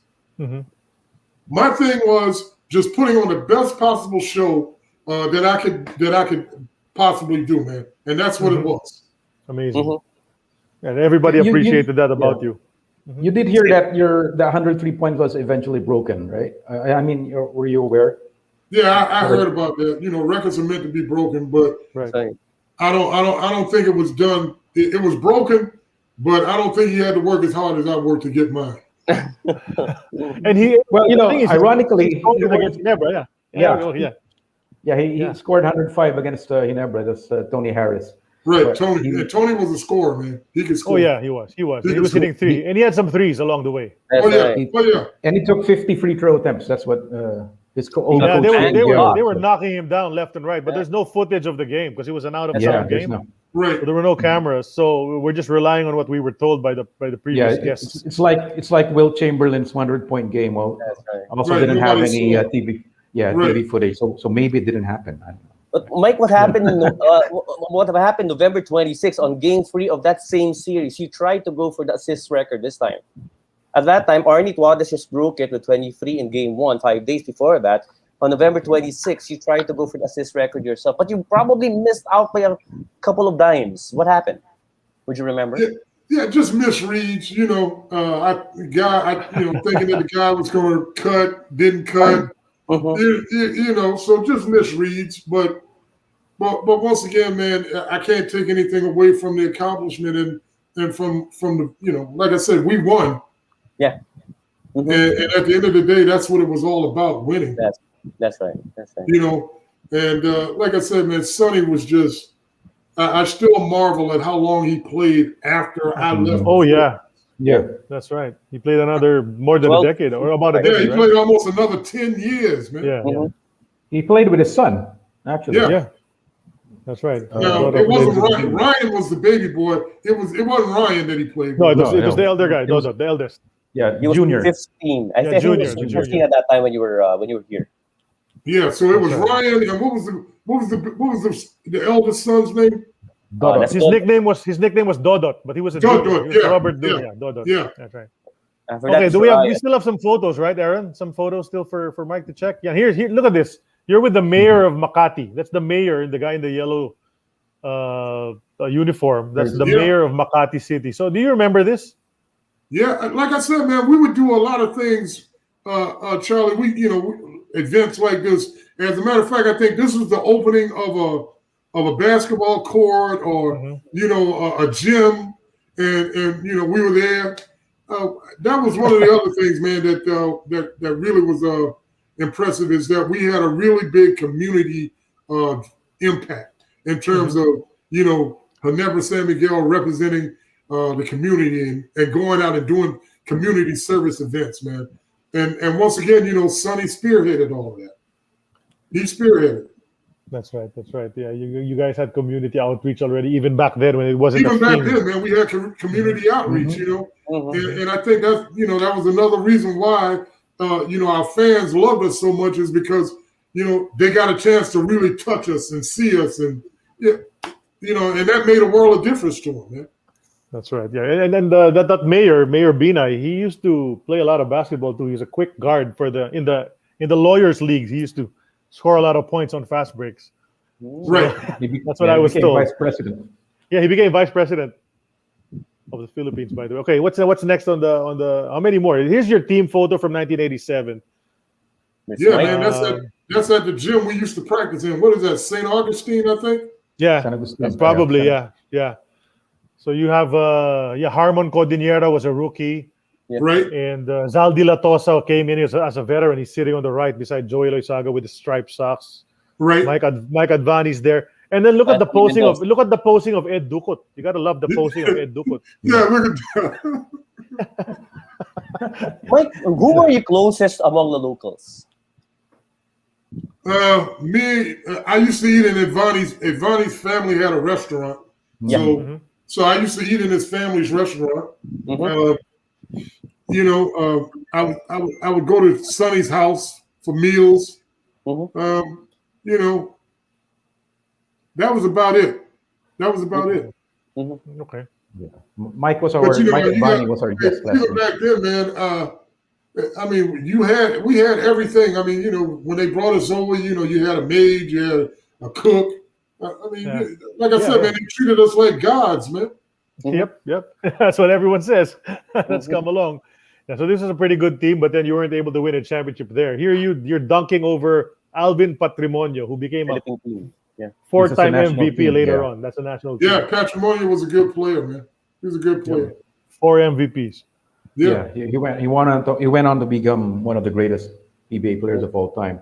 And the guy behind you guys is Jojo Lastimosa, who also went on to have a very good PBA career afterwards. So yeah, this is '87, I think, when the national team guested in the first conference. And you're dunking here, but I do recall you didn't dunk too often. I mean, you were really like left and right hook shots and off the glass and stuff like that. And every now and then you'd suddenly just rise up for a dunk, and that would surprise your defender because you wouldn't take it that hard that often. No, and that was one of the things with Adrian Dantley and with Paul Salas.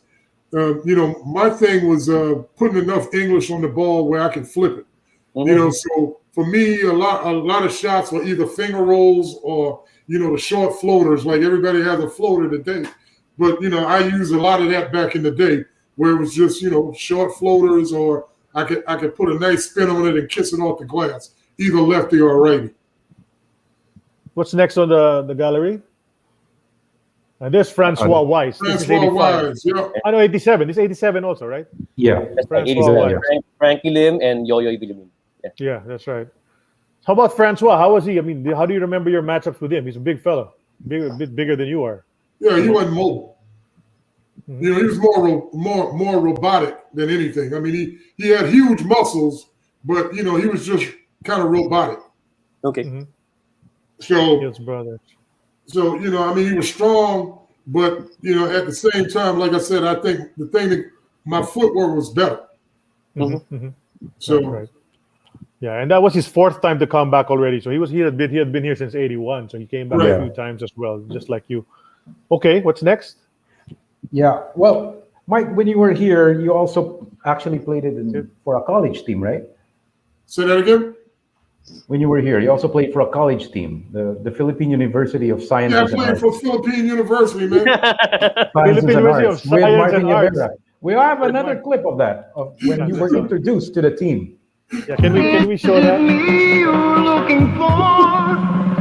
Remember that guy, Jimmy? Yeah, that was my best moonwalking person. Look at you, with the dance moves, man. The pirouette. Yan ang secret weapon natin. Meet the newest members of our college basketball team. Lionel, Stevie, and Michael J. Michael J. with the suspenders, Mike. Come on. With suspenders, man. Hey, that was my best moonwalk impression. Michael J. And then with Lionel and Stevie. So. but you guys were the pusa. You were the cats, and then the dogs beat you. The aso beat you. Aso, Agricultural School of the Orient. Yeah, can you talk about shooting that movie with Martin Nievera and those three comedians? Vic and Joey. Man. Once again, another opportunity that if I wasn't playing with, he would have never been able to happen. Just the experience of being on the set and seeing a movie put together.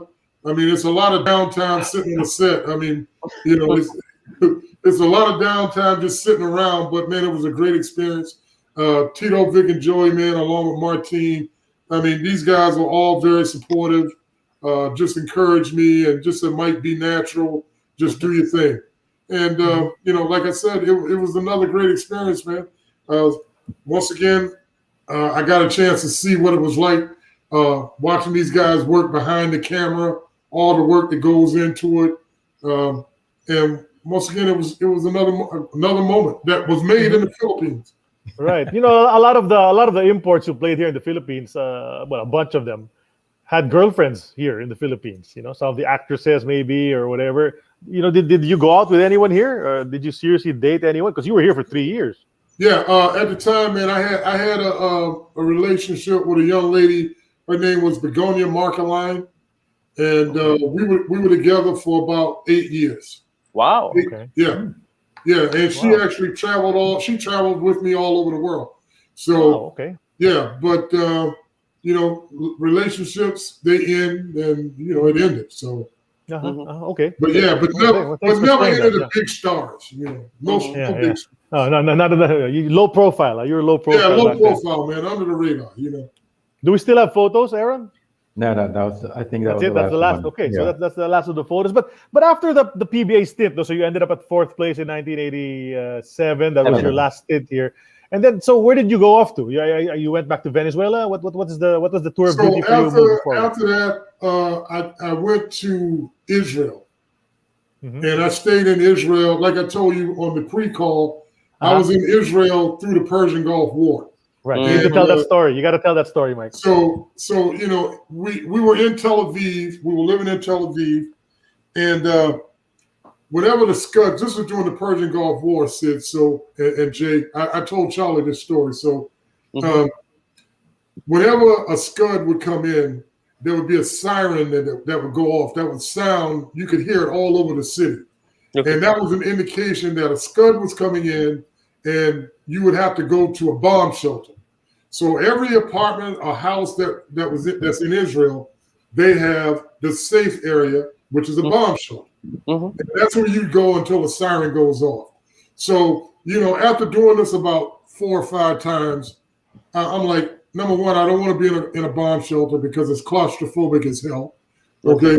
And so me and my Israeli teammate, we decided that when we would hear the siren, we'd actually go up on the roof with a cooler full of beer, and we'd sit up and watch the Scuds. Well, the Patriots knocked the Scuds out of the sky. It was almost like the 4th of July. So we would watch that from the rooftop because the Scuds never hit a populated area. They would either fall over into the Red Sea or the Dead Sea, or they would actually fall out in the rural areas of the country. So it never hit a populated area. So we felt pretty safe in terms of going up to the roof and watching that. So that's the kind of stuff we would do during the Persian Gulf War. That's crazy, right? What a story. Drinking beers while watching actual missiles. Yeah, while watching missiles actually go. I mean, Israel, man, was a beautiful country. I was there doing some historic moments. Like I was there when Itzhak Rabin was assassinated. That was the first prime minister that was ever assassinated in the country. So I was there for that. I even think about, man, when I was in the PI, I was there during the People's Revolt. Yeah, so, right, 86. Yeah, so, it was kind of interesting. It was funny. I actually went out in the middle of the People's Revolt. Here's the funny story. So we're out on the main highway right there. It's a huge intersection in Makati, and that's where we are. Because that's where I was living. I was living out in Green Hills. I had a house out in Green Hills. Okay. So I told my driver, I was like, dude, I'm not staying in. I want to go out. I want to see what's going on. So we get out from the drive, and man, I'm telling you, it's people crowded. I mean, the streets are filled. I mean, we're just edging along. There's so many people in the streets. We're just gradually edging along, right? So I said to my driver, I said, so I'm going to get out, man. I want to see what's going on. And when I get out, people recognize who the hell I am, and they started rushing the car. And it was the craziest thing. So my driver pulled me back in the car. He's like, you got to get in the car. You got to get in the car because we'll never be able to get out of here. So that was my experience from the People's Revolt. Wow. You know how crazy the fans can be. But imagine, so you were part of that. You were able to experience that EDSA revolution. Yeah, man. So it was kind of, like I said, it was fun. I had a great time in the country, man. Without a doubt. That's it. Yeah. And you were still scoring. Where you went to your other leagues in Israel. You topped the league in scoring in 1991. Topped the league in scoring. Was in the top 10 in rebounds. Like I said, my career, man, I was a 26, 28 point scorer a game, and double figures in boards throughout my career. And it lasted about 18 years. I sit back now and I look at, I think about the draft today, which is only 2 rounds. And I think about what I did my senior year in college, right? Over 20 points a game and over 10 rebounds a game. Would that have made me a first round draft pick today? Very possibly. Very possibly. So those are the numbers just, today. Like I said, I just look at it, man, and maybe I was born 30 years too early. Yeah, of course. But when you were here, the 3 stints you had in the Philippines, the first one is when you won the Best Import Award. That's when you averaged more than 50 points a game. Imagine that, 50 points a game. That's nuts. Yeah, 50 points, and I think it was over 20-some boards a game. That's right, 20.2. And then you played 47 minutes per game. Yeah. So crazy. I didn't get in foul trouble, right? And I was in pretty good condition. Yeah. What a lot of people don't realize is that my last year in the Philippines, my production went down, but I played with an amoeba the entire year. Okay. So, if you ever have an amoeba, you know that you're always dehydrated, man. So a lot of people don't even understand how I had the energy to play. That's right. Because I would spend most of the day in the bathroom, and it wasn't a good stay in the bathroom. Yeah. So just being dehydrated. So I mean, I was drinking Pedialyte like you would drink water just to try and stay hydrated. So, but it's really you were a great scorer because even when Billy Ray Bates came in '86, your scoring, which was 50 the year before per game, it dipped just a little to 45. Right. So you imagine you're with Billy Ray Bates and yet you're still scoring like about 46 points a game. So you still could put it in the hoop. Yeah. That's really so. Eventually, I mean, so where did you end your career? In which country? So I ended my career in Israel. So what happened with me is I came home one summer and I was playing summer league basketball, and I actually blew my knee out. So I had to have reconstructive knee surgery. And at the time, I had some really good insurance, so I had the Mayo Clinic. They actually rebuilt my knee, and the knee was 100%. I mean, my left knee which was my left knee that was injured. It actually was stronger than my right knee after physical therapy and everything. So I tried to go back to Europe, and they didn't really want to pay me any money. They were like, you got to come back over. You got to try out. You got to go through all of this.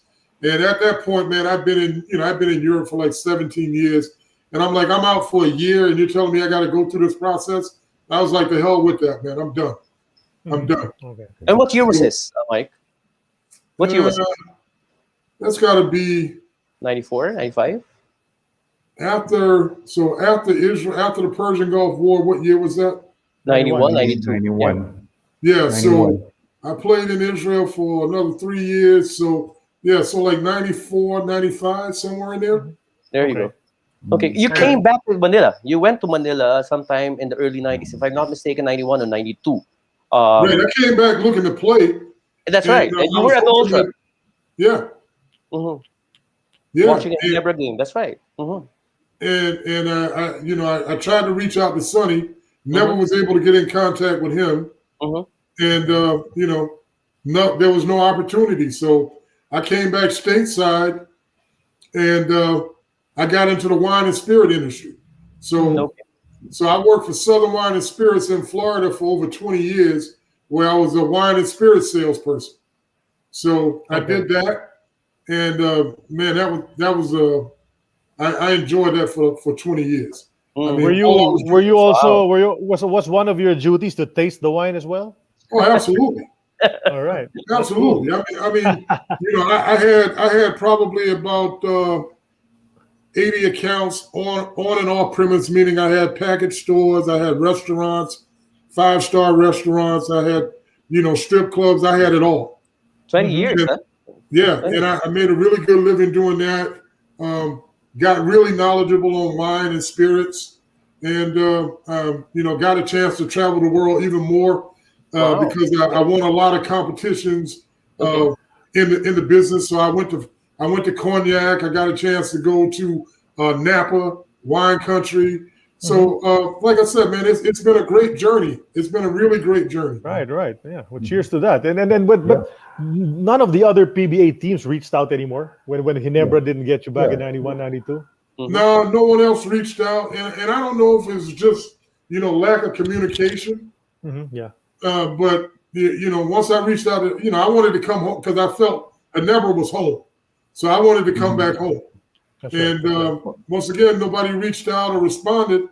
So What about that stretch after your last stint, 88 to 91? Ginebra didn't ask you back for the 88 season? No, they didn't ask me to come back. And like I said, once again, I reached out to Sonny, but, I don't know if he was just unhappy with the way I played my last year there. And like I said, I'm not making any excuses, but I had that amoeba, and that amoeba just drained me, man. It drained me. And I don't know if he was just not happy with my play or my performance, but once again, he just never responded. So I'm a big boy and I know the game, so I just I said, I can do something else. Yes, a lot of fans are wondering what happened. What happened to you after '87? You just suddenly. You didn't have a Filipino agent at that time, also, Mike. No, at that point, Jay, I've been in the game long enough to why pay somebody a percentage when I can get in contact. Yeah, you can do it. There you go. Yeah. Okay. But then so after you ended your basketball career, you went into the wine business and all of that. Did you ever get into coaching? Yeah, so I coached a high school in Jacksonville, Florida. It was called, the name of the school is Bowles. Bolles. I was the assistant basketball coach there. Okay. My last year there, we won the state championship. I had all 5 of my players. They all got scholarships to D1 schools. Wow. Here's my starting lineup. My point guard was 6'4". My shooting guard was 6'5". My power forward was 6'8". My small forward was 6'8". My power forward was 6'9", and my center was 6'10". Not bad at all. My center is at Central Florida. He redshirted last year. He played for Johnny Dawkins. Okay. My power forward went to the Air Force Academy. My small forward ended up going to Yale, playing at Yale. And my other 2 kids went to mid-majors in the state of Florida. Okay, great. So yeah, man, we had a successful run. And once again, at that point, it was just about helping the kids. It's so funny that a lot of my kids never realized anything about my basketball history. And because I'm never the one that's going to talk about, the things that I've done in the past. But their parents recognized who I was. And I guess they went home and the parents were saying, do you know who this guy is? Do you know what he did? So, the kids today, man, they can look you up on YouTube or, they can find it. And they found out what I've done, where I played. And these kids came back the next day in practice and they were like, Coach, why didn't you ever tell us you did this, you did that, you did it? I said, because it's not about me, it's about what you can do. It's not about what I did, it's about what you can do. And I said, just use that as inspiration to stay motivated. Amazing. Fantastic. And what do you do today, Mike? What's keeping you busy? I'm back in the spirit industry. Oh, okay. All right. Yeah. I'm working for a company here. It's an upstart company, startup company, man. And what we do, we make molecular whiskey. Okay. And you may say, what the hell is molecular whiskey, right? So what we've done is we've analyzed all the ingredients that go into making whiskey. And there's 3 common denominators that go into any whiskey, no matter what the spirit is. It could be vodka, it could be tequila, it could be rum. The 3 key ingredients are plant, fruit, and yeast. So what we do is we extract from those ingredients. We then infuse them into a clear alcohol base. Right? By doing this, we're able to totally re-engineer the distillation process. Now, as you guys I don't know if you guys are drinkers or not, but you probably, if you are, you know that it usually takes anywhere from 2 years or longer for the traditional distillation for whiskey to age. Our caveat that makes us different is we do it all in 24 hours, and we do it all from San Francisco. Wow. All right. That sounds great. So we're really provocative and innovative in terms of what we're coming to the market with. Not to mention the whole sustainability aspect of it. We're using less water, less wood, less stress on the environment. So that's what we're doing. And that's the company that I'm working for now. How are you guys doing price-wise compared to the other whiskeys that are the more popular whiskeys that are in the half of a comparable brand. Oh, okay. Right? That sounds really attractive. Because we're doing this, we're making a premium brand, right? Saving you at half the cost, and it's a really good product. Really good product. Well, same guy who play for a liquor team. Yeah, absolutely. Absolutely. Right. So that's a common factor through the years. You got from gin to wine to whiskey now. So absolutely. That's really I think I'm a bootlegger in another life. Right? In another life. That's right. That's great, Mike. Lots of great stories from Michael Hackett. For the past 2 hours and plus. I'm going to move right now into a segment that we call Excess. Wait, Charlie. Go. Someone just wants to ask, what's the brand name? There you go. Oh, it's glyph, like hieroglyphics. It's glyph. Oh. GLYPH. That's okay. right. We'll research on that and check that out. Okay, that's great. Okay. Yeah, I have a good friend from there. there. If you want more information on it, go to endlesswest.com. Okay. Endlesswest.com. Endlesswest.com. West. Okay, you got that, guys. Arnel, nakuha mo yan, ha? Si Arnel was asking. Okay. All right. So, I know, guys, anything to add? Anything to good. Okay. I'm going to go into this segment. It's called X's or O's, Mike. I'm going to give you some choices. You just tell me which your choice is without having to explain. You just choose from the choices I'm going to be giving you, okay? Let's get the first one. Chito or Joey Loizaga?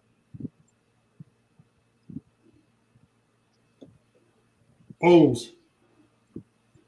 Both? X's or O's in terms of offense, defense? No. Just tell me which choice. Whatever. Chito or Joey? Chito or Joey? Who do you choose? Chito or Joey? Oh, yeah. Give me Chito, man. Chito, okay. Chito wins that one. Michael Young or David Third Kill? Mike Young, man. Michael Young, okay. Rob Williams or Harold Keeling?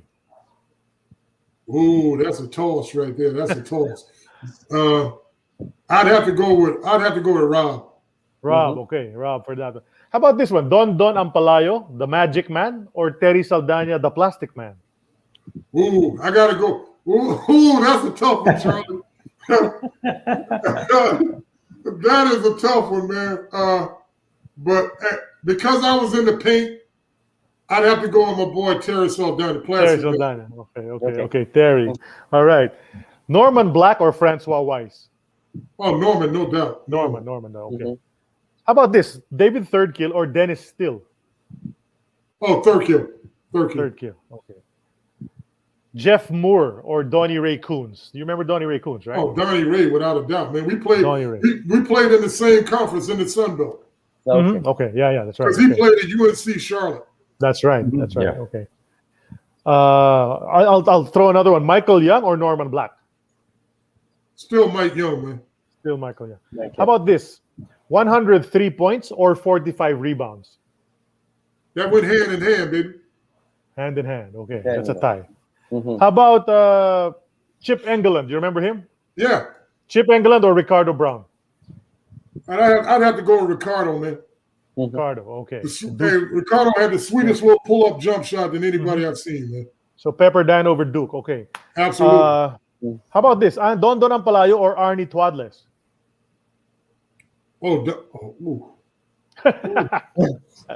I like the hesitation, man. In terms of offense, more consistently, I'd have to go with Don. Okay. But in terms of passing, Arnie, man, please. Okay, that's it. Okay. How about this? Tito, Vic, or Joey? Hey, you can't have one without the other. It's all three. Okay. Okay, Tito, Vic, or Joey. Okay. How about Gonzalgo or Distrito? Oh, Distrito, man. Distrito, okay. Abet Gidaben or Mon Fernandez? El Presidente, baby. El Presidente. Okay, that's my guy. How about this? I don't know if you remember these guys. They guarded you for sure. Philip Cesar or Abby King? Hey, man, Abby King played me pretty tough, man. And he never complained. If I hit him, he never complained. Okay. How about Yoyoy Villamin or Ricky Relosa? Relosa. Okay, so Ricky boy. You remember these guys? Freddy Hubalde or Boggs Adornado? I would have to go with Freddie, man. Okay, Freddie. All right, Freddie. How about these guys? Rolly Buhay or Ed Ducut? Man, Buhay was my boy, man. Hey, the funny story is I used to call him Life. right. Exactly. Because that's what it was, right? Right. So I'd have to go with Life, man. Okay. How about this? One more. Gin, wine, or whiskey? See, that depends on the occasion, but it depends on the occasion. Okay. But I'm a whiskey guy. Okay. And then let me ask you a question. Let me ask you guys a question. Sure, Are you guys whiskey drinkers or wine? I'm more of whiskey over wine. Whiskey. All right, meat or on the rocks? I'm a beer guy, but I'm a beer guy. What's that, Mike? Meat or on the rocks? On the rocks for me. On the rocks for me. Okay. Well. Yeah. Because you know how it is over here, man. Because if it's neat, it's warm. It's you know how hot it is in the Philippines. Yeah. Too hot. Okay, one last one. Robert De Niro or Al Pacino? I'm a De Niro guy. De Niro. Okay. De Niro wins that one. And one last one. Denzel Washington or Will Smith? Denzel, baby. Come on. Denzel, baby. That's how everybody reacts. That Donnie Ray Coons said, "Oh, come on, man." Denzel all the way. Yeah, it should be Denzel versus Samuel L. Jackson, maybe. Okay. Now, that's X's or O's for this episode 78 of AEOB. Who's next? Jay? Is it you? Yeah. Okay, go Jay. Mike, 18 years of playing professional basketball, college basketball. How would you like fans to remember you? What legacy would you like to leave for them? Hey, just a guy that came in, did his job, worked hard, and appreciated the fans, man. Mm-hmm. That's right, and that's exactly how the Filipinos remember you for sure. Exactly. Mm-hmm. Exactly, right. So that's it. Okay, how about you, Sid? Yeah, Mike, I just want to ask you, who are your 5 favorite teammates of all time? You can go back to high school up to your stint in Israel. Through that span, who were your 5 favorite teammates?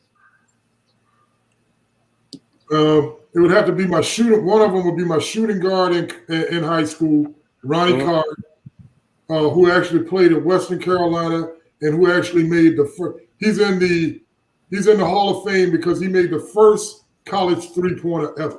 Oh, okay. All right. So that would be one. I would have to go with the Big J as another one.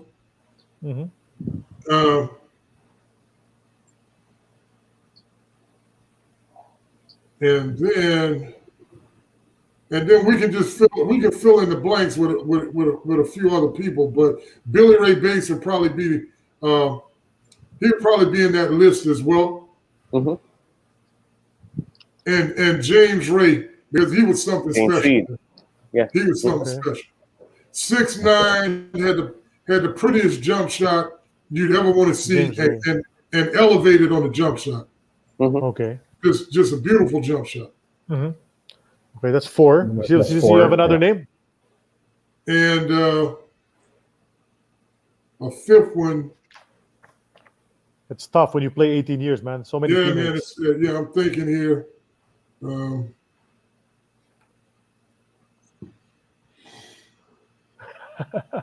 Wow, that's a tough one. The fifth one. That's a tough one. That fifth one is going to be a tough one. That's going to be a tough one. Well, I did get a chance to play with Magic, so I could have said the entire Laker front row, but I mean that in itself was something really special, man. So just being a part of that was just special. That's right. Lakers, yes, sir. Yeah. All right. Well, that's great, Mike. At this juncture, before we end the show, we've taken a chunk of your time this evening for you. Anybody you want to thank or shout out to, just to acknowledge in your long career, this would be the time to do that. Retrospect. Like I said, man, it was nice to see. Martin. It was nice, Reno. Some of the guys that were there that still remember me. But most of all, it's just really nice, man, that the fans still appreciate. It all goes back to what I said, man. In terms, I'm just humbly appreciate the fact that the fans still remember the work that I put in. And you can't ask for anything more than that, man. So I've never been one to, blow my own horn or rant and rave. But what I can say is it's really nice to know that people remember you, man, and they remember you in a good way. So that's right. That's that for me, I can't ask for any more. That's the perfect birthday gift. Perfect. That's right. Advanced happy birthday from Eternity of Basketball, May 11. It's going to be Mike Hackett's birthday, so advanced greetings to you, Mike. Happy birthday, Mike. Thank you. I just wanted to say just a couple of more comments before we end. Somebody mentioned that you had this quote about why you were so serious on the court, because you said, you're going to go into battle. You have to be serious about everything. So that's why you would never smile, really, during the games. And so somebody remembered that you said that. And you also said something about referees. You said that referees are consistent all over the world. You said they're consistently bad. That's right. So that going into the game. So I always find it interesting.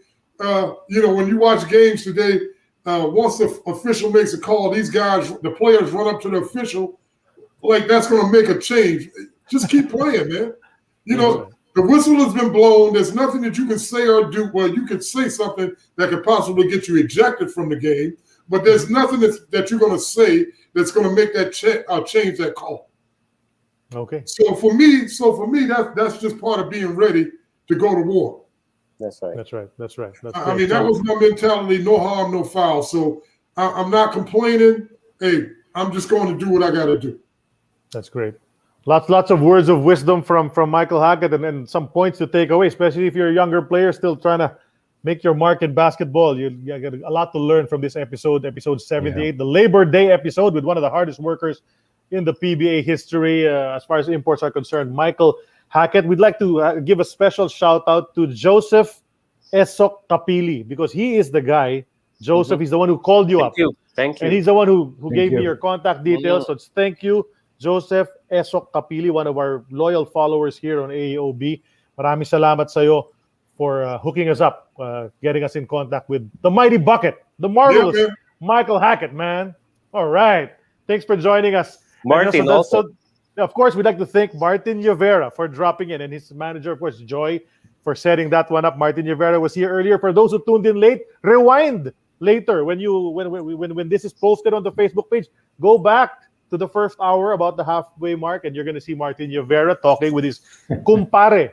His kumpare Michael Hackett. So makikita ninyo yan lahat. So yun, tapos na ang ating episode 78, the Labor Day episode. It's now in the books. Another episode of AEOB has gone by. So thank you for joining us once again on behalf of my partners, Sid Ventura. Happy that the Celtics came back from 30 points down to win today in 32, overtime. 32. Okay, and then Jay Mercado pinch hitting for Noel Zarate. I'm Charlie Cuna, thanking you all once again, and especially the biggest thank you to Michael Hackett for joining us on this day. That's the end. We will see you soon. Thank you. We will announce who our next guest will be, as usual, on our Facebook page. Stay tuned for that. But for now, we're signing off. Maraming salamat. Thanks, Mike. Take care. Thanks, Mike. Thank you. Thank you. Thank you. All right. San Miguel Corporation's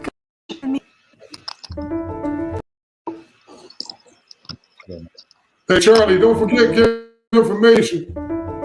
San Miguel Corporation's Skyway Stage 3 project is a game-changing development that ushers a turning point for Philippine economic growth. Completed under the term of President Rodrigo Roa Duterte, whose leadership and political will paved the way for the resolution of right-of-way issues that once hampered its development, Skyway 3 is a testament to what can be achieved when people work together for the greater good. For SMC President Ramon S. Ang, Skyway Stage 3 gives a much-needed boost to the country's economic outlook in this time of the pandemic and provides a significant impact on a nationwide scale.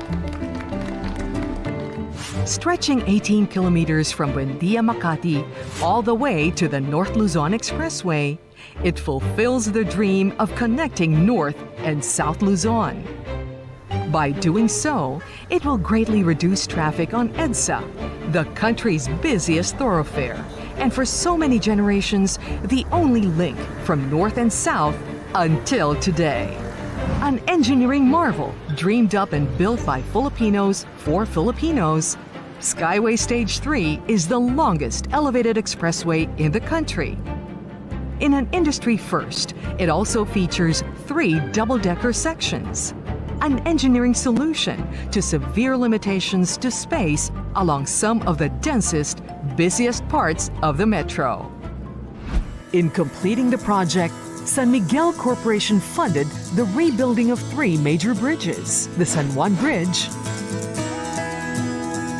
Concordia Bridge, and Sevilla Bridge.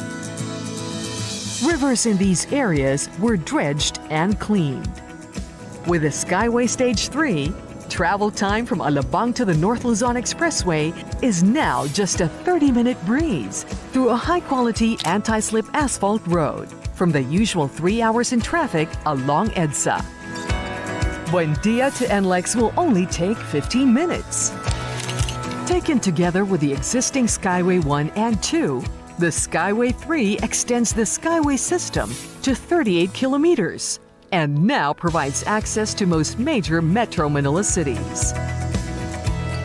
With the upcoming completion of the Skyway Extension Project that will provide direct access from Susana Heights in Muntinlupa, the Skyway system will have a total of 36 access points, making travel more convenient for many Filipinos. Together with the NAIA Expressway, Skyway provides direct connectivity to Muntinlupa, Las Piñas, Parañaque, Pasay, Makati, Manila, San Juan, and Quezon City. Skyway 3 also connects to the C3 Road, providing access to Navotas, Caloocan, Quezon City, San Juan, Makati, and Pasay. More significantly, Skyway 3 bridges the gap between the South Luzon Expressway and North Luzon Expressway, unlocking the true potential of our provinces by further enabling transportation, tourism, and trade. With direct access to more markets, our agriculture sector and many local industries are set to get a major boost from this game-changing infrastructure project. New economic zones and major manufacturing hubs, both in northern and southern Luzon, will also greatly benefit from faster, easier, safer connectivity.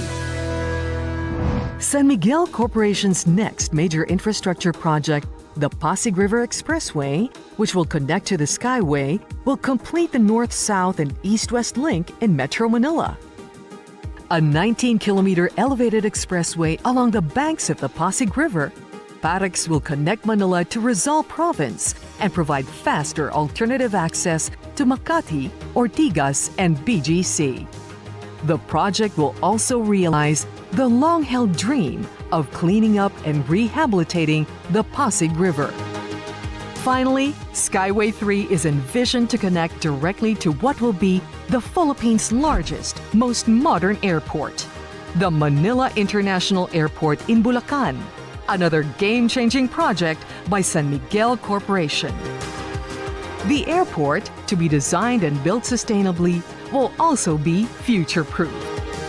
It will have 4 parallel runways to eliminate the delays and inefficiencies that have become the norm in Philippine aviation, which have cost both our government and our people billions in opportunity losses. Skyway Stage 3 is a major achievement for Filipinos. As with any major undertaking, it would not have been possible without the support and cooperation of many stakeholders, past and present. In particular, San Miguel Corporation expresses its gratitude to President Rodrigo Duterte for his vision and strong leadership and the support provided by his economic team to ensure its completion, particularly in settling contentious right-of-way issues. SMC also credits DPWH and the Metro Pacific Tollways Group under Mr. Manny V. Pangilinan for making the direct connection to NLEX possible. San Miguel also cites Meralco and National Grid Corporation of the Philippines for their cooperation in enabling the transfer of utility lines, which help pave the way for the project's completion. For San Miguel Corporation, this is just the beginning, as it continues to invest in vital infrastructure projects. This includes the completion of MRT 7, SLEX TR4 and TR5, which will extend all the way to Matnog, Sorsogon, T-Plex extension to Lawag, Ilocos Norte, and the Pasig River Expressway, which connects eastern and western Metro Manila, and making access to our financial districts easier and faster. At this critical time in our country's history, San Miguel Corporation is committed to investing primarily in the Philippines, to accelerate growth and create more jobs and help build a better future for all.